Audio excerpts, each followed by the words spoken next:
ನಮಸ್ಕಾರ. ಮೆಗಾ ಸುದ್ದಿ ವಿಶೇಷ ಚರ್ಚಾ ಕಾರ್ಯಕ್ರಮಕ್ಕೆ ಸ್ವಾಗತ. ನಾನು ಸಂಪತ್ ವಂಡಾರು. ಕನ್ನಡ ಸಾಹಿತ್ಯ ಸಮ್ಮೇಳನ, ಸಾಹಿತ್ಯದ ಹಬ್ಬ, ನುಡಿಯ ಹಬ್ಬ, ಕಲೆಯ ಹಬ್ಬ, ಒಟ್ನಲ್ಲಿ ಕನ್ನಡದ ಹಬ್ಬ. 87ನೇ ಕನ್ನಡ ಸಾಹಿತ್ಯ ಸಮ್ಮೇಳನಕ್ಕೆ ಆದ್ರೆ ಹಲವು ವಿಘ್ನಗಳು ಎದುರಾಗ್ತಾ ಇದೆ. ಒಂದು ಕಡೆಯಲ್ಲಿ ಸಿದ್ಧತೆಗಳು ಜೋರಾಗಿ ನಡೀತಾ ಇದ್ರೆ, ಇನ್ನೊಂದು ಕಡೆಯಲ್ಲಿ ಭಿನ್ನ ರಾಗ, ಭಿನ್ನಾಭಿಪ್ರಾಯಗಳು ಕೇಳಿ ಬರ್ತಾ ಇದೆ. ಸಮನ್ವಯತೆಯ ಕೊರತೆ ಕೂಡ ಎದ್ದು ಕಾಣ್ತಾ ಇದೆ. ಆದರೆ ಇಷ್ಟೆಲ್ಲ ಯಾಕೆ? ಕನ್ನಡದ ಹಬ್ಬವನ್ನ ಅತ್ಯಂತ ಅದ್ಧೂರಿಯಾಗಿ ಎಲ್ಲಾ ಕನ್ನಡಿಗರು ಸೇರ್ಕೊಂಡು ಅತ್ಯಂತ ಸಂಭ್ರಮದಿಂದ ಆಚರಿಸಬೇಕಾದಂತ ಅನಿವಾರ್ಯತೆ ಇದೆ. ಆದ್ರೆ ಇದರಲ್ಲಿ ಯಾವುದೇ ಭಿನ್ನ ರಾಗಗಳು ಬೇಡ ಎನ್ನುವಂಥದ್ದಾಗಿ ಒಂದಷ್ಟು ಚರ್ಚೆಗಳು ಶುರುವಾಗಿದೆ. ಇದೇ ವಿಚಾರದ ಕುರಿತು ನಾವು ನಿಮಗೆ ಮಾಹಿತಿಯನ್ನ ಕೊಡ್ತಾ ಹೋಗ್ತೀವಿ. ಇದೇ ನಮ್ಮ ಚರ್ಚಾ ವಿಷಯ. ಸಮ್ಮೇಳನಕ್ಕೆ ಸಂಕಷ್ಟ, ಪ್ರತಿಷ್ಠೆಯ ವಿಘ್ನ.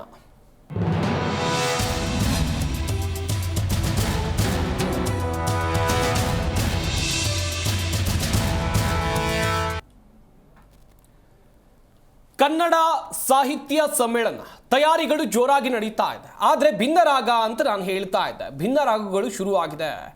ಯಾಕಂತ ಹೇಳಿದ್ರೆ ಸಮನ್ವಯತೆಯ ಕೊರತೆ ಭುಗಿಲೆದ್ದಿದೆ. ಹೀಗಾಗಿ ಭಿನ್ನ ರಾಗಗಳು ಸರ್ವೇ ಸಾಮಾನ್ಯವಾಗಿ ಕಂಡು ಬರುತ್ತೆ. ಕನ್ನಡ ಸಾಹಿತ್ಯ ಪರಿಷತ್ತಿನ ಅಧ್ಯಕ್ಷರ ವರ್ತನೆಗೆ ಖಂಡನೆ ವ್ಯಕ್ತವಾಗ್ತಾ ಇದೆ. ಸಾಹಿತಿಗಳು ಕಿಡಿಕಾರ್ತಾ ಇದ್ದಾರೆ. ಅಧ್ಯಕ್ಷರ ಆಯ್ಕೆ ಸೇರಿ ಹಲವು ವಿಚಾರದಲ್ಲಿ ಮುನಿಸು ಕಂಡು ಬರ್ತಾ ಇದೆ. ಕನ್ನಡ ಸಾಹಿತ್ಯ ಪರಿಷತ್ನ ರಾಜ್ಯಾಧ್ಯಕ್ಷರು ಮಹೇಶ್ ಜೋಶಿ ಅವರು, ಇವರ ನಡೆಗೆ ಈಗ ಖಂಡನೆ ವ್ಯಕ್ತವಾಗ್ತಾ ಇರುವಂಥದ್ದು. ಮಂಡ್ಯ ಜಿಲ್ಲೆಯ ಸಾಹಿತಿಗಳು, ಹಾಗೆಯೇ ಕೆಲವೊಂದಿಷ್ಟು ಸಂಘಟನೆಯವರು, ಇಷ್ಟು ಮಾತ್ರ ಅಲ್ಲ, ಗ್ರಾಮ ಪಂಚಾಯತ್ ಅವರು ಕೂಡ ಅಸಮಾಧಾನವನ್ನು ವ್ಯಕ್ತಪಡಿಸ್ತಾ ಇದ್ದಾರೆ. ಪೂರ್ವಭಾವಿ ಸಭೆ ಆಯಿತು. ಈ ಸಭೆಯಲ್ಲಿ ಗದ್ದಲ ಗಲಾಟೆ ಜೋರಾಗಿತ್ತು. ಏಕಪಕ್ಷೀಯವಾಗಿ ನಿರ್ಧಾರವನ್ನು ತೆಗೆದುಕೊಳ್ತಾರೆ. ಅವರ ನಡೆ ಸರಿ ಇಲ್ಲ ಅಂತೇಳಿ ಒಂದಷ್ಟು ಆರೋಪ, ಆಕ್ರೋಶ ವ್ಯಕ್ತವಾಗ್ತಾ ಇದೆ. ಅವರು ಕೊಟ್ಟಂತ ಹೇಳಿಕೆಯೂ ಕೂಡ ಇದಕ್ಕೆ ಕಾರಣ ಆಗಿರಬಹುದಾ? ಕಾದ್ ನೋಡಬೇಕು. ಆದರೆ ಎಷ್ಟೇ ವೈಮನಸ್ಸು ಇರಲಿ, ಎಂಥದ್ದೇ ಇರಲಿ, ಮಾಡ್ತಾ ಇರುವಂಥದ್ದು ಕನ್ನಡದ ಹಬ್ಬ, ಕನ್ನಡ ಸಾಹಿತ್ಯ ಸಮ್ಮೇಳನ. ಎಲ್ಲರ ಪಾಲ್ಗೊಳ್ಳುವಿಕೆ ಇರಬೇಕು, ಒಗ್ಗಟ್ಟಿರಬೇಕು. ಒಂದು ಶುಭ ಕಾರ್ಯಕ್ಕೆ 108 ವಿಘ್ನಗಳು ಎದುರಾಗಬಹುದು. ಆದರೆ ಆ ಎಲ್ಲ ವಿಘ್ನಗಳನ್ನು ಬದಿಗೊತ್ತಿ ಕಾರ್ಯಕ್ರಮವನ್ನು ಯಶಸ್ಸುಗೊಳಿಸಬೇಕು. ಸದ್ಯ ನಮ್ಮ ಆಶಯ ಕೂಡ ಇದೆ. ಗಮನಿಸ್ತಾ ಇದ್ರಿ, ನಾನು ಕೂಡ ಹೇಳ್ತಾ ಇದ್ದೆ ಯಾಕಾಗಿ ಇಲ್ಲಿ ಒಂದಷ್ಟು ಗೊಂದಲಗಳು ಕ್ರಿಯೇಟ್ ಆಗಿವೆ ಎನ್ನುವುದಾಗಿ. ಇದೇ ವಿಚಾರದ ಕುರಿತು ಚರ್ಚೆಯನ್ನು ಮಾಡ್ತಾ ಹೋಗೋಣ. ನಮ್ಮ ಸ್ಟುಡಿಯೋದಲ್ಲಿ ಅತಿಥಿಗಳು ಕೂಡ ಜಾಯ್ನ್ ಆಗಿದ್ದಾರೆ. ಅವ್ರನ್ನ ಈ ಕಾರ್ಯಕ್ರಮಕ್ಕೆ ಬರಮಾಡ್ಕೊಳ್ತಾ ಹೋಗೋಣ. ಪ್ರಮುಖವಾಗಿ ವೀಕ್ಷಕರೇ, ನಾವು ಹೇಳ್ತಾ ಇದ್ವಿ ಯಾವ್ಯಾವ ರೀತಿಯಲ್ಲಿ ಒಂದಷ್ಟು ಅಸಮಾಧಾನಗಳು ವ್ಯಕ್ತವಾಗ್ತಾ ಇದೆ ಎನ್ನುವಂಥದ್ದಾಗಿ. ಹಾಗೆಯೇ ಈ ಅಸಮಾಧಾನಗಳು ವ್ಯಕ್ತವಾಗೋಕ್ಕೂ ಕೂಡ ಕಾರಣ ಇದೆ. ಆ ವಿಚಾರಗಳ ಕುರಿತಾಗಿಯೂ ಕೂಡ ನಾವು ನಿಮ್ಮ ಹತ್ರ ಮಾಹಿತಿಯನ್ನು ಹಂಚ್ಕೊಳ್ತಾ ಹೋಗ್ತೀವಿ.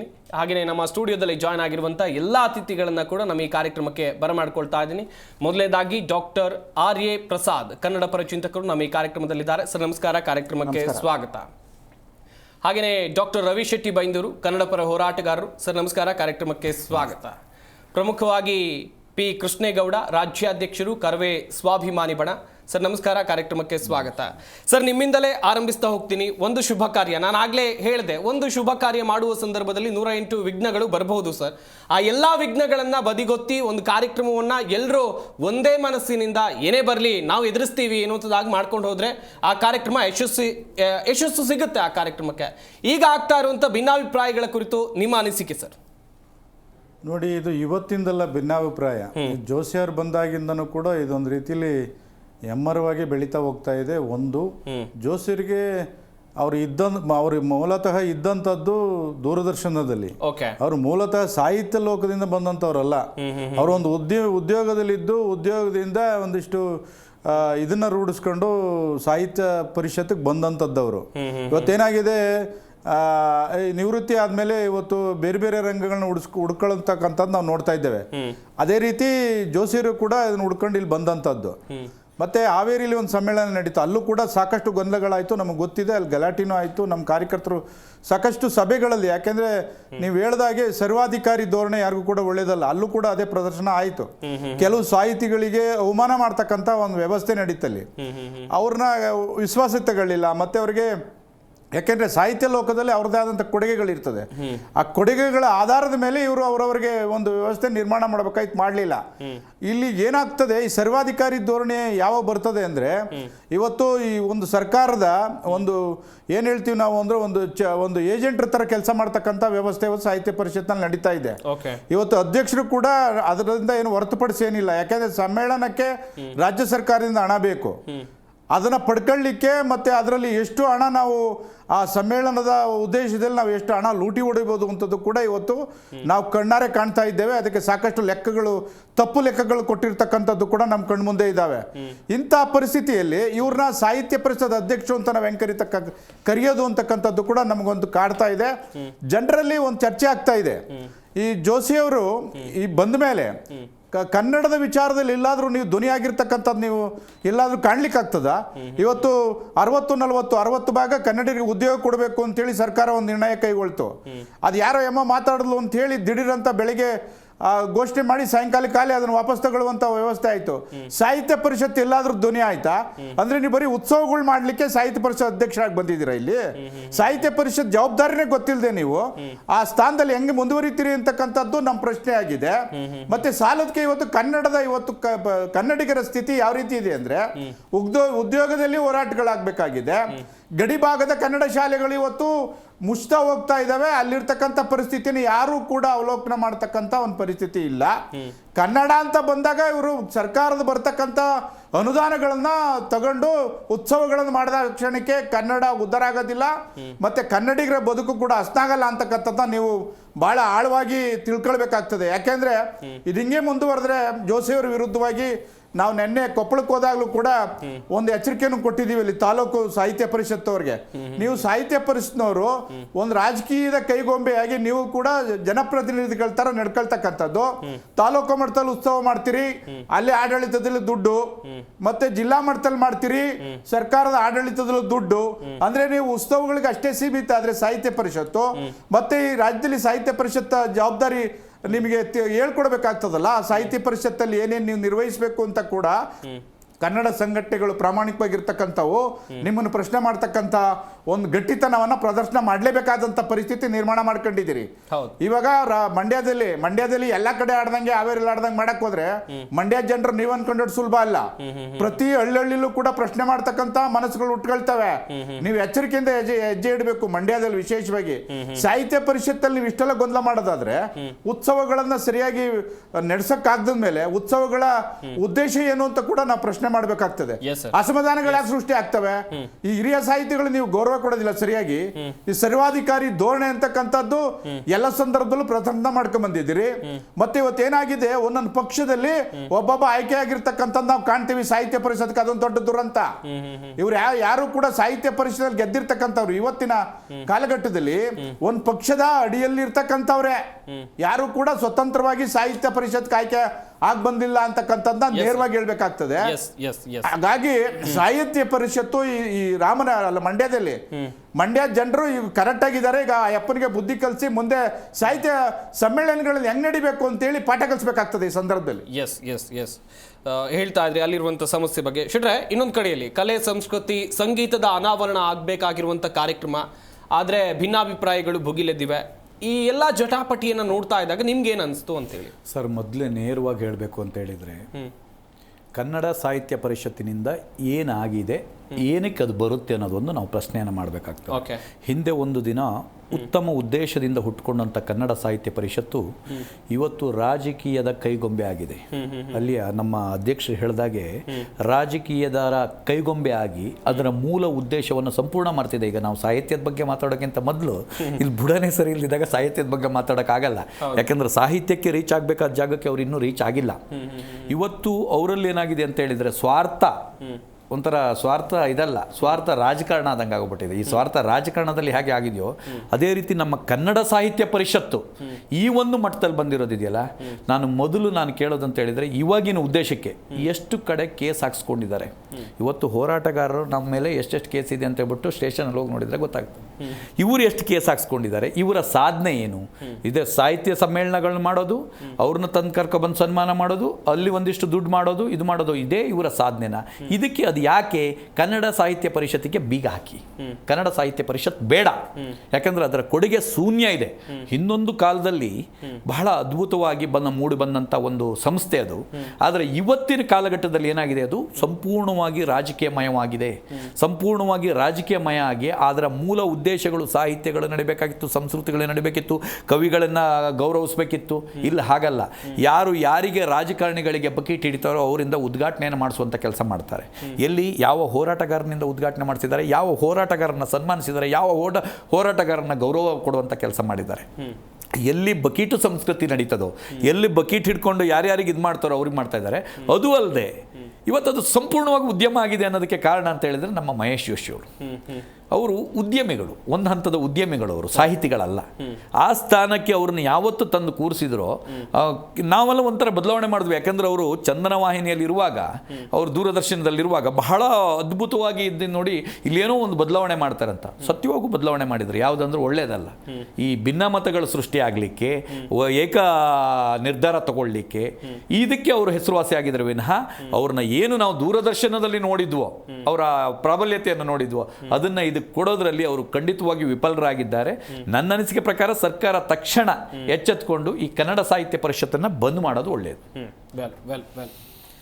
ಪ್ರಸಾದ್ ಸರ್, ಗಮನಿಸ್ತಾ ಇದ್ರಿ ಭಿನ್ನಾಭಿಪ್ರಾಯಗಳು ಯಾವ ರೀತಿಯಾಗಿ ಎದ್ದಿವೆ. ಒಂದ್ ಕಡೆಯಲ್ಲಿ ಕನ್ನಡ ಸಾಹಿತ್ಯ ಪರಿಷತ್ನ ಅಧ್ಯಕ್ಷರ ವಿಚಾರವಾಗಿ ಜಟಾಪಟಿಗಳು ಜೋರಾಗಿ ನಡೀತಾ ಇವೆ. ನಿಮ್ಗೇನು ಅನಿಸ್ತು ಸರ್? ಒಂದು ಹಬ್ಬ, ಯಾಕಂತ ಹೇಳಿದ್ರೆ ಸಾಕಷ್ಟು ವರ್ಷಗಳ ಇತಿಹಾಸ ಇದೆ ಇದಕ್ಕೆ. ಇಂಥ ಒಂದು ಕಾರ್ಯಕ್ರಮ ಮಾಡುವಾಗ ಇಷ್ಟೆಲ್ಲ ಜಟಾಪಟಿಯ ಅನಿವಾರ್ಯತೆ ಇದೆಯಾ ಸರ್? ನಾನೊಂಚೂರು ಮೂಲಕ ಹೋಗ್ತೀನಿ. ಓಕೆ. ನಾಲ್ವಡಿ ಕೃಷ್ಣರಾಜರು ಮೈಸೂರು ಮಹಾರಾಜರು ಸ್ಥಾಪಿಸಿದಂಥ ಸಂಸ್ಥೆ ಇದು. ಇದು ಉದ್ದೇಶ ಏನಿತ್ತು ಅಂದರೆ, ಸಾಹಿತ್ಯ ಅಂದರೆ ಏನು? ಸಮಾಜದಿಂದ ಸಾರ್ವಜನಿಕವಾಗಿ ಸಮಾಜಕ್ಕಾಗಿ ಸೃಷ್ಟಿಯಾಗುವಂಥದ್ದೇ ಸಾಹಿತ್ಯ. ಆ ಒಂದು ನೆಲೆಯಲ್ಲಿ ಒಂದು ವೇದಿಕೆ ಪ್ರಾರಂಭ ಮಾಡಬೇಕನ್ನೋ ಉದ್ದೇಶಕ್ಕೆ ಒಂದು ಪ್ರಪ್ರಥಮವಾದ ಒಂದು, ಇಡೀ ದಕ್ಷಿಣ ಭಾರತದಲ್ಲೇ ಆ ಥರ ಯಾವ ವೇದಿಕೆಗಳು ಮಾಡಿರಲಿಲ್ಲ. ಕರ್ನಾಟಕದ ವಿಶೇಷವಾದ ಮೈಸೂರಿನ ಒಂದು ಕನ್ನಡ ಸಾಹಿತ್ಯ ಪರಿಷತ್ತಿನ ವೇದಿಕೆಯನ್ನು ಸೃಷ್ಟಿ ಮಾಡೋ ಮುಖಾಂತರ ಬೆಂಗಳೂರಿನಲ್ಲಿ ಇಡೀ ರಾಜ್ಯಕ್ಕೆ ಅನ್ವಯಿಸುವಂಥ ಒಂದು ವಿಚಾರನ ಮಾಡಿದ್ರು. ಅದನ್ನು ಸಾಹಿತ್ಯವಾಗಿ ಅದನ್ನು ನೋಡಬೇಕಾಗಿತ್ತು. ನಿಜ. ಇವರು ಸಾಹಿತ್ಯವಾಗಿ ನೋಡ್ತಾ ಇಲ್ಲ. ಸ್ವಪ್ರತಿಷ್ಠೆ ಕಣ, ಆಮೇಲೆ ವಿವಿಧ ಕ್ಷೇತ್ರಗಳ ಪ್ರತಿಷ್ಠೆಗಳ ಕಣ, ಈ ಥರ ಮಾರ್ಪಟ್ಬಿಟ್ಟು ಇವತ್ತು ಅದು ಬಹಳ ವಿಕೋಪಕ್ಕೆ ಹೋಗ್ಬಿಟ್ಟಿದೆ. ಇಲ್ಲಿ ಒಂದೇನಾಗ್ತಾ ಇದೆ ಅಂದರೆ, ಈ ವಿಧಾನಸಭಾ ಕ್ಷೇತ್ರವಾರು ಸಾಹಿತ್ಯ ಪರಿಷತ್ನ ಘಟಕಗಳು ಮಾಡಿದ್ರು. ಜೀರ್ಣ ಅವರು ಇದ್ದಾಗ ನಾನು ಅವಾಗ ವಿರೋಧ ಮಾಡಿದ್ದೆ, ಬೇಡ ಇದು ಮಾಡೋದು ಬೇಡಿ, ಇದು ಸಾಹಿತ್ಯ ಪರಿಷತ್ ಉಳಿಸ್ಕೋಬೇಕಾದ್ರೆ ಇದು ಹಾಗೇ ನಡ್ಸ್ಕೊಂಡು ಹೋಗಿ, ಇದನ್ನೇನಾದರೂ ನೀವು ಮಾಡಿದರೆ ಮುಂದೆ ರಾಜಕೀಯ ಕ್ಷೇತ್ರ ಮತ್ತು ಬೇರೆ ಬೇರೆ ಕ್ಷೇತ್ರ ಎಲ್ಲರೂ ಇದು ಬರೋಕ್ಕೆ ಶುರು ಮಾಡ್ತಾರೆ, ಇದು ದುರುಪಯೋಗ ಆಗುತ್ತೆ ಅಂತ ಹೇಳಿದ್ರು. ಕೊನೆಗೆ ಅದೇ ಆಯಿತು. ಇಲ್ಲಿ ಗೆಲ್ಲುವಂಥ ಕಾರಣಕ್ಕೆ ಯಾವ್ಯಾವುದೋ ಕ್ಷೇತ್ರವನ್ನು ಕರ್ಕೊಂಡ್ಬಂದು ಸದಸ್ಯರನ್ನಾಗಿ ಮಾಡಿಸ್ಕೊಂಡು ಓಟ್ನ ತೆಗೆದುಕೊಳ್ಳೋ ಮುಖಾಂತರ ಅದನ್ನು ಒಂದು ರೀತಿಯಲ್ಲಿ ಅಧಿಕಾರ ಕೇಂದ್ರದ ಸ್ಥಾನವಾಗಿ ಮಾಡಿಸ್ಕೊಂಡ್ಬಿಟ್ಟಿದ್ದಾರೆ ಕನ್ನಡ ಸಾಹಿತ್ಯ ಪರಿಷತ್ನ. ಅಲ್ಲಿ ಯಥೇಚ್ಛವಾದ ಅನುದಾನ ಸಿಗುತ್ತೆ, ಕನ್ನಡದ ಹೆಸರು ಒಂದು ಸಿಕ್ಬಿಟ್ಟಿದೆ ಅಲ್ಲಿ. ಈಗ ಕನ್ನಡ ಸಾಹಿತ್ಯ ಅಲ್ಲಿ ಕನ್ನಡದ ಸಾಹಿತ್ಯವನ್ನು ಬಿಟ್ಬಿಟ್ಟು ಅದನ್ನು ಬೇರೆ ಬೇರೆ ರೀತಿಯ ಒಂದು ವರ್ಗೀಕರಣ ಆಗಿಬಿಟ್ಟಿದೆ ಈಗ ಅದು. ಹಾಗಾಗಿ ಈ ಸಮಸ್ಯೆ ಕಾರಣ ಆಗಿದೆ. ಇನ್ನೊಂದು ಭಾಳ ಖೇದಕರವಾದ ವಿಚಾರ ಏನಂತಂದರೆ, ಇಲ್ಲಿ ಜಾತಿ ಒಳಗೆ ಹೋಗ್ಬಿಟ್ಟಿದೆ. ಒಳಗಡೆ ಸ್ವಪ್ರತಿಷ್ಠೆಗಳು ಮತ್ತು ಜಾತಿಗಳು ಒಳಗೆ ಸೇರ್ಕೊಂಡ್ಬಿಟ್ಟು ಇವತ್ತು ಇಡೀ ಅದರ ಆಡಳಿತಾತ್ಮಕ ವ್ಯವಸ್ಥೆನೇ ಬುಡಮೇಲಾಗ್ಬಿಟ್ಟಿದೆ. ಆಯಿತಾ? ಆಮೇಲೆ ಅಧಿಕಾರ, ಈಗ ಮನು ಬಳಿಗಾರ್ ಅವರು ಒಂದು ತಪ್ಪು ಮಾಡಿಬಿಟ್ರು. 3 ವರ್ಷ ಇದ್ದಿದ್ದನ್ನ 5 ವರ್ಷಕ್ಕೆ ತಗೊಂಡ್ಬಂದ್ರು ಆ ಬಾಯ್ಲಗಳನ್ನು ಬದಲಾವಣೆ ಮಾಡ್ಕೊ ಮುಖಾಂತರ. ಅಲ್ಲಿಂದ ಶುರು ಆಯ್ತಿದ್ದು ಒಳ ತೇವಲುಗಳು ಮತ್ತು ಜಟಾಪಟಿಗಳು ಇವೆಲ್ಲ ಆಗಿ ಕೊನೆಗೆ ರಾಜಕೀಯ ಪಕ್ಷಗಳು ಕೂಡ ಅದನ್ನು ಬೆಂಬಲಿಸುವಂಥ ಮಟ್ಟಕ್ಕೆ ಬಂದ್ಬಿಡ್ತು. ಆದರೆ ಈ ಸಂದರ್ಭದಲ್ಲಿ ಏನು ಅಂತಂದರೆ, ಕನ್ನಡ ಸಾಹಿತ್ಯ ಪರಿಷತ್ ಕೇವಲ ನೀವು ಸಾಹಿತ್ಯವಾಗಿ ಅದನ್ನು ಬೆಳೆಸ್ಕೊಂಡು ಹೋಗಬೇಕಾಗಿತ್ತು. ನೀವು ಯಾವುದಾದ್ರೂ ಕನ್ನಡ ಸಾಹಿತ್ಯ ಪರಿಷತ್ತಿಂದ ಇದುವರೆಗೂ ಕನ್ನಡಿಗರ ಬದುಕಿನ ಬಗ್ಗೆ, ಕನ್ನಡದ ನಿರಂತರವಾಗಿ ಅನುಷ್ಠಾನ ಆಗೋದ ಬಗ್ಗೆ ಯಾವುದು ಶಾಶ್ವತ ಕೆಲಸ ಆಗಿಲ್ಲ. ಅದೆಲ್ಲ ಶಾಶ್ವತ ಕೆಲಸ ಮಾಡಿದ್ದೆಲ್ಲ ಕನ್ನಡ ಪರ ಸಂಘಟನೆಗಳು, ಬೀದಿ ಚಳವಳಿಗಳು, ಕನ್ನಡ ಪರ ಹೋರಾಟಗಾರರು. ಕನ್ನಡಕ್ಕೂ ನಿಮ್ಗೆ ಸಂಬಂಧ ಇಲ್ಲ ಅನ್ನೋಂಥ ವರ್ತನೆಗಳಿದೆ. ನೀವು ನಿಜ ಹೇಳ್ಬೇಕಂದ್ರೆ, ಮೊನ್ನೆ ಕನ್ನಡ ಏನು ರಾಜ್ಯೋತ್ಸವ ಆಯ್ತಲ್ಲ, ನೀವು ಬಹಿಷ್ಕಾರ ಮಾಡಬೇಕಾಗಿತ್ತು ಸರ್ಕಾರದಲ್ಲಿ. ಕನ್ನಡಿಗರ ಉದ್ಯೋಗದ ಹಕ್ಕು ದೊರಸ್ಕೊಳ್ಳೋಕೆ ಇದುವರೆಗೂ ಆಗಿಲ್ಲ. 69 ವರ್ಷ ಆದರೂ. ಮತ್ತೆ ನೀವು ಕನ್ನಡಿಗರ ಸೂತಕದ ಮನೆಯಲ್ಲಿ ಯಾವ ಹಬ್ಬ ಆಚರಣೆ ಮಾಡ್ತೀರಿ ನೀವು? ಕನ್ನಡಿಗರಿಗೆ ಒಂಥರ ಸೂತಕ ಆಗಿದೆ ಈಗ ನೋಡಿ, 69 ವರ್ಷಗಳು ನಡೀತಾ ಇದೆ, ಇದುವರೆಗೂ ನಾವು ಕನ್ನಡಿಗರ ಉದ್ಯೋಗದ ಹಕ್ಕು ಕೇಳ್ತಾ ಇದ್ದೀವಿ, ಕನ್ನಡದ ಅನುಷ್ಠಾನ ಮಾಡುವಂಥ ವಿಚಾರಗಳು ನಾವು ಕೇಳ್ತಾ ಇದ್ದೀವಿ ಅಂತಂದರೆ ಇದು ಸೂತಕದ ಮನೆಯೇ. ಯಾಕಂದರೆ ನಮ್ಮ ರಾಜ್ಯವರು ಇದು ವಿಂಗಡಣೆ ಮಾಡಿದ್ದು, ಭಾಷಾವರು ಒಕ್ಕೂಟ ಮಾಡಿದ್ದು ಆ ಒಂದು ರಾಜ್ಯಗಳ ಭಾಷೆಗಳ ಒಕ್ಕೂಟದ ಆಧಾರದ ಮೇಲೇ ಈ ರಚನೆ ಮಾಡಿದ್ದು. ಸಂಪೂರ್ಣ ಅಧಿಕಾರ ನಮಗಿದೆ. ನಮ್ಮದೇ ಸರ್ಕಾರಗಳು ನಾವು ಅದನ್ನ ಮಾಡಿ ಅಂತ ಕೇಳುವಂಥದ್ದು ಎಂಥ ದೌರ್ಭಾಗ್ಯ ಇದು ಅಲ್ವಾ? ಹೀಗಾಗಿ ಆ ನಿಟ್ಟಿನಲ್ಲಿ ನೀವು ಕಾರ್ಯಪ್ರವೃತ್ತವಾಗಿ ಕೆಲಸ ಮಾಡಬೇಕಾಯಿತು. ಈ ಹಣ ಬರುತ್ತೆ ಅಥವಾ ಸಮ್ಮೇಳನ ಮಾಡಬೇಕು, ಇದು ಬೇರೆ ಬೇರೆ ವಿವಾದಗಳ ನಾನು ದೊಡ್ಡ ಹೆಸರು ಮಾಡ್ಕೋಬೇಕು ಅನ್ನೋದು ಅಲ್ಲ. ಸಾಹಿತ್ಯ ಪರಿಷತ್ತನ್ನ ಒಂದು ವ್ಯಾಖ್ಯಾನಗಳೇ ಬೇರೆ ಥರ ಇದ್ದಾವೆ. ಹಾಗಾಗಿ ಇಡೀ ಕನ್ನಡಿಗರ ಒಂದು ಮಾತೃ ಸಂಸ್ಥೆ ಅಲ್ಲ ಕನ್ನಡ ಸಾಹಿತ್ಯ ಪರಿಷತ್ತು. ಅದು ಕನ್ನಡಿಗರ ಸಾಹಿತ್ಯಿಕವಾದ ಸಂಸ್ಥೆ ಅಷ್ಟೇ. ಇವತ್ತು ಕನ್ನಡ ಪರ ಸಂಘಟನೆಗಳು ಏನೋ ಈ ರಾಜ್ಯದಲ್ಲಿ ಹುಟ್ಕೊಳ್ದಿದ್ರೆ, ಹೋರಾಟಗಳು ಮಾಡದಿದ್ರೆ, ಜಾಗೃತಿ ಕೆಲಸ ಮಾಡದಿದ್ರೆ ಇವತ್ತೇನು ಇಷ್ಟೆಲ್ಲ ಬೆಳವಣಿಗೆ ಆಗಿದೆಲ್ಲ ಕನ್ನಡದ್ದು, ಇದು ಯಾವುದು ಕೂಡ ಆಗ್ತಾ ಇರಲಿಲ್ಲ ಕನ್ನಡ ಸಾಹಿತ್ಯ ಪರಿಷತ್ತಿಂದ. ಹಾಗಾಗಿದ್ರೆ ಕನ್ನಡ ಸಾಹಿತ್ಯ ಪರಿಷತ್ ಎಲ್ಲವೂ ಆಗೋದಾದ್ರೆ ಗೋಕಾಕ್ ಚಳವಳಿ ಡಾಕ್ಟರ್ ರಾಜ್ಕುಮಾರ್ ಬರೋ ಅಗತ್ಯನೇ ಇರಲಿಲ್ಲ. ಇದು ನಾವೆಲ್ಲ ಯಾಕೆ ಹಿನ್ನೆಲೆ ತೊಗೊಂಡು ನಾವೆಲ್ಲ ಗೋಕಾಕ್ ಚಳವಳಿ ಆಧಾರದಲ್ಲಿ ಬಂದಿದ್ದೆವು. ರಾಜ್ಕುಮಾರ್ ಅವರ ಸಂದರ್ಭದಲ್ಲಿ ನಾವೆಲ್ಲ ಬಂದು ಚಳವಳಿ 42 ವರ್ಷಗಳ ಕಾಲ ಆಯಿತು. ನಾನು ಯಾಕೆ ಇದೆಲ್ಲ ನಾನು ತಿಳ್ಕೊಂಡು ಹೇಳ್ತಾ ಇದ್ದೀನಿ ಅಂದರೆ, ಕನ್ನಡ ಸಾಹಿತ್ಯ ಪರಿಷತ್ತಿನ ಪರಂಪರೆ ಭಾಳ ದೊಡ್ಡದು. ಪರಂಪರೆನ ಉಳಿಸ್ಕೊಂಡು ಹೋಗಿ ಅಂತಂದರೆ ನೀವು ವರ್ಗೀಕರಣ ಮಾಡಿಕೊಂಡು ಅದು ಒಡಕು ಉಂಟು ಮಾಡಿಕೊಂಡು ಇವೆಲ್ಲ ಭಿನ್ನಾಭಿಪ್ರಾಯ ಮಾಡ್ಕೊಂಡು ಹೋಗೋದಾದರೆ ಇದು ರಾಜಕೀಯ ಕ್ಷೇತ್ರ ಅಥವಾ IAS ಅಧಿಕಾರ ಕ್ಷೇತ್ರ ಅಲ್ಲ ಇದು ಕನ್ನಡ ಸಾಹಿತ್ಯ ಪರಿಷತ್ತು. ಆ ನಿಟ್ಟಿನಲ್ಲಿ ನೀವು ಕೆಲಸ ಮಾಡೋದಲ್ಲ. ಸಾಹಿತ್ಯ ಅಂದರೆ ಜನಗಳಿಂದ ಬರುವಂಥದ್ದು, ಜನಮಾನಸದಿಂದ ಬರುವಂಥದ್ದು ಸಾಹಿತ್ಯ. ಆ ಥರದ ಆಧಾರದಲ್ಲಿ ನೀವು ಕೆಲಸ ಮಾಡದೆ ಕನ್ನಡ ಸಾಹಿತ್ಯ ಪರಿಷತ್ತಕ್ಕೂ ಒಂದು ಗೌರವ ಇದೆ. ನೀವು ಅಧ್ಯಕ್ಷರಾಗಿ ಮುಂದುವರಿಯೋದಕ್ಕೂ ಒಂದು ಗೌರವ ಇದೆ. ಈಗಾಗಲೇ ಇಷ್ಟೊಂದು ಭಿನ್ನಮತ ಮಾಡಿಕೊಂಡು ಇಷ್ಟೆಲ್ಲ ಸಾಹಿತ್ಯಿಕವಾಗಿ ಒಡಕುಂಟು ಮಾಡಿಕೊಂಡು ಈ ಮುಂದುವರಿಯೋದು ಮತ್ತು ಸಮ್ಮೇಳನ ಮಾಡೋದು ಅರ್ಥ ಇಲ್ಲ. ಈಗಲೂ ಕಾಲ ಮಿಂಚಿಲ್ಲ. ನೀವು ಕನ್ನಡ ಪರವಾದ ನಿಲುವುಗಳನ್ನು ತೆಗೆದುಕೊಳ್ಳೋದು ಮತ್ತು ಸಾಹಿತ್ಯಿಕವಾದ ಚಟುವಟಿಕೆಯನ್ನು ನಡೆಯೋದಾದರೆ ನೀವು ಈ ಸಾಹಿತ್ಯ ಪರಿಷತ್ನ ಮುಂದುವರಿಸ್ಕೊಂಡು ಹೋಗಿ. ಇಲ್ಲಾಂತಂದರೆ ನಗೆ ಪಟಾಲಿಕೆ ಗುರಿ ಆಗಬೇಡಿ ಅಂತ ನನ್ನ ಒಂದು ಮನವಿ. ವೆಲ್ ಕೃಷ್ಣಗೌಡ್ರೆ, ಈಗ ಗಮನಿಸ್ತಾ ಇದ್ವಿ ಮಂಡ್ಯದಲ್ಲಿ ಪೂರ್ವಭಾವಿ ಸಭೆ ಆಗುತ್ತೆ. ಈ ಪೂರ್ವಭಾವಿ ಸಭೆಯಲ್ಲೇ ಜಟಾಪಟಿ ಆಗುತ್ತೆ. ಹಾಗೇನೆ ಮಹೇಶ್ ಜೋಶಿ ಅವರು ಸಾಹಿತಿಗಳಿಗೆ ಗೌರವ ಕೊಡೋದಿಲ್ಲ ಎನ್ನುವಂಥ ಆರೋಪ. ಈ ವಿಚಾರಕ್ಕೆ ಸಂಬಂಧಿಸಿದಂತೆ ಮಾತನಾಡ್ತಾ ಹೋಗೋದಾದ್ರೆ ಸರ್, ಇದು ಇವತ್ತದಲ್ಲ ವರ್ತನೆ ಅವ್ರದ್ದು. ಅವ್ರ ವರ್ತನೆ ಹಾವೇರಿಲಿ ಕೂಡ ಇದೇ ಆಯಿತು. ಸಾಕಷ್ಟು ಚರ್ಚೆಗೆ ಗ್ರಾಸ ಆಯಿತು. ಆದರೂ ಕೂಡ ಸರ್ವಾಧಿಕಾರದಿಂದ ನೀವು ಅಲ್ಲಿ ಸಾಹಿತ್ಯ ಸಮ್ಮೇಳನ ಮಾಡಿದ್ರಿ. ಏನೋ ಸಾಹಿತ್ಯಿಕವಾಗಿ ಏನೋ ಸಮ್ಮೇಳನ ಆಗ್ತಾ ಇದೆ ಅಂದರೆ ಕೆಲವರು ಅದಕ್ಕೆ ಒಗ್ಗಳ್ಬೇಕಾಗಿ ಬಂತು, ಅವಾಗ ಅವಕಾಶ ಕೊಟ್ಟರು. ನೀವು ಪದೇ ಪ್ರತಿ ವರ್ಷ ಅದೇ ಮಾಡೋಕ್ಕೆ ಹೋದರೆ ಇಲ್ಲಿ ಸಾಹಿತಿಗಳ ಸಾಕಷ್ಟು ಅವರ ಶ್ರಮ ಇದೆ. ಇಲ್ಲಿ ಸಾಹಿತ್ಯಿಕವಾಗಿ ಸಾಕಷ್ಟು ಇಲ್ಲಿ ಯುವ ಪೀಳಿಗೆಗೆ ಸಾಕಷ್ಟು ಕೊಡುಗೆಯನ್ನು ಕೊಟ್ಟಿರ್ತಕ್ಕಂಥ ಮಾನ್ಯರಿದ್ದಾರೆ. ಅಂಥವ್ರನ್ನ ಗುರುತಿಸೋದಿಲ್ಲ ನೀವು. ಯಾರು ಇವತ್ತು ರಾಜಕೀಯ ರಂಗದಲ್ಲಿರ್ತಕ್ಕಂಥ ಮತ್ತು ರಾಜಕೀಯ ಹಿನ್ನೆಲೆ ಇರ್ತಕ್ಕಂಥ ಸಾಹಿತಿಗಳನ್ನ ಹುಡ್ಕಕ್ಕೆ ಹೋಗ್ತೀರಿ ನೀವು. ಮತ್ತು ಗ್ರಾಮೀಣ ಪ್ರದೇಶದಲ್ಲಿ ಇರ್ತಕ್ಕಂಥ ಸಾಹಿತಿಗಳಿಗೆ ಮತ್ತು ಮೂಲ ಇದರಿಂದ ಬಂದಿರತಕ್ಕಂಥ ಸಾಹಿತಿಗಳಿಗೆ ನೀವೆಲ್ಲೂ ಕೂಡ ಅಲ್ಲಿ ಅವಕಾಶ ಕೊಡ್ತಕ್ಕಂಥದ್ದು ನಾವೆಲ್ಲೂ ಕೂಡ ಕಂಡಿಲ್ಲ. ಇವತ್ತು ಏನು ನಡೀತಾ ಇದೆ ಅಂತಕ್ಕಂಥದ್ದನ್ನ ನಾವು ಭಾಳ ಸೂಕ್ಷ್ಮವಾಗಿ ಚರ್ಚೆ ಮಾಡೋದಾದರೆ, ಈಗ ನಮ್ಮ ಪ್ರಸಾದ್ ಅವರು ಒಂದು ಭಾಳ ಆಳವಾಗಿ ಹಿನ್ನೆಲೆಯನ್ನು ಮೆಲ್ಕಾಕಿದ್ದಾರೆ ಸಾಹಿತ್ಯ ಪರಿಷತ್ ಬಗ್ಗೆ.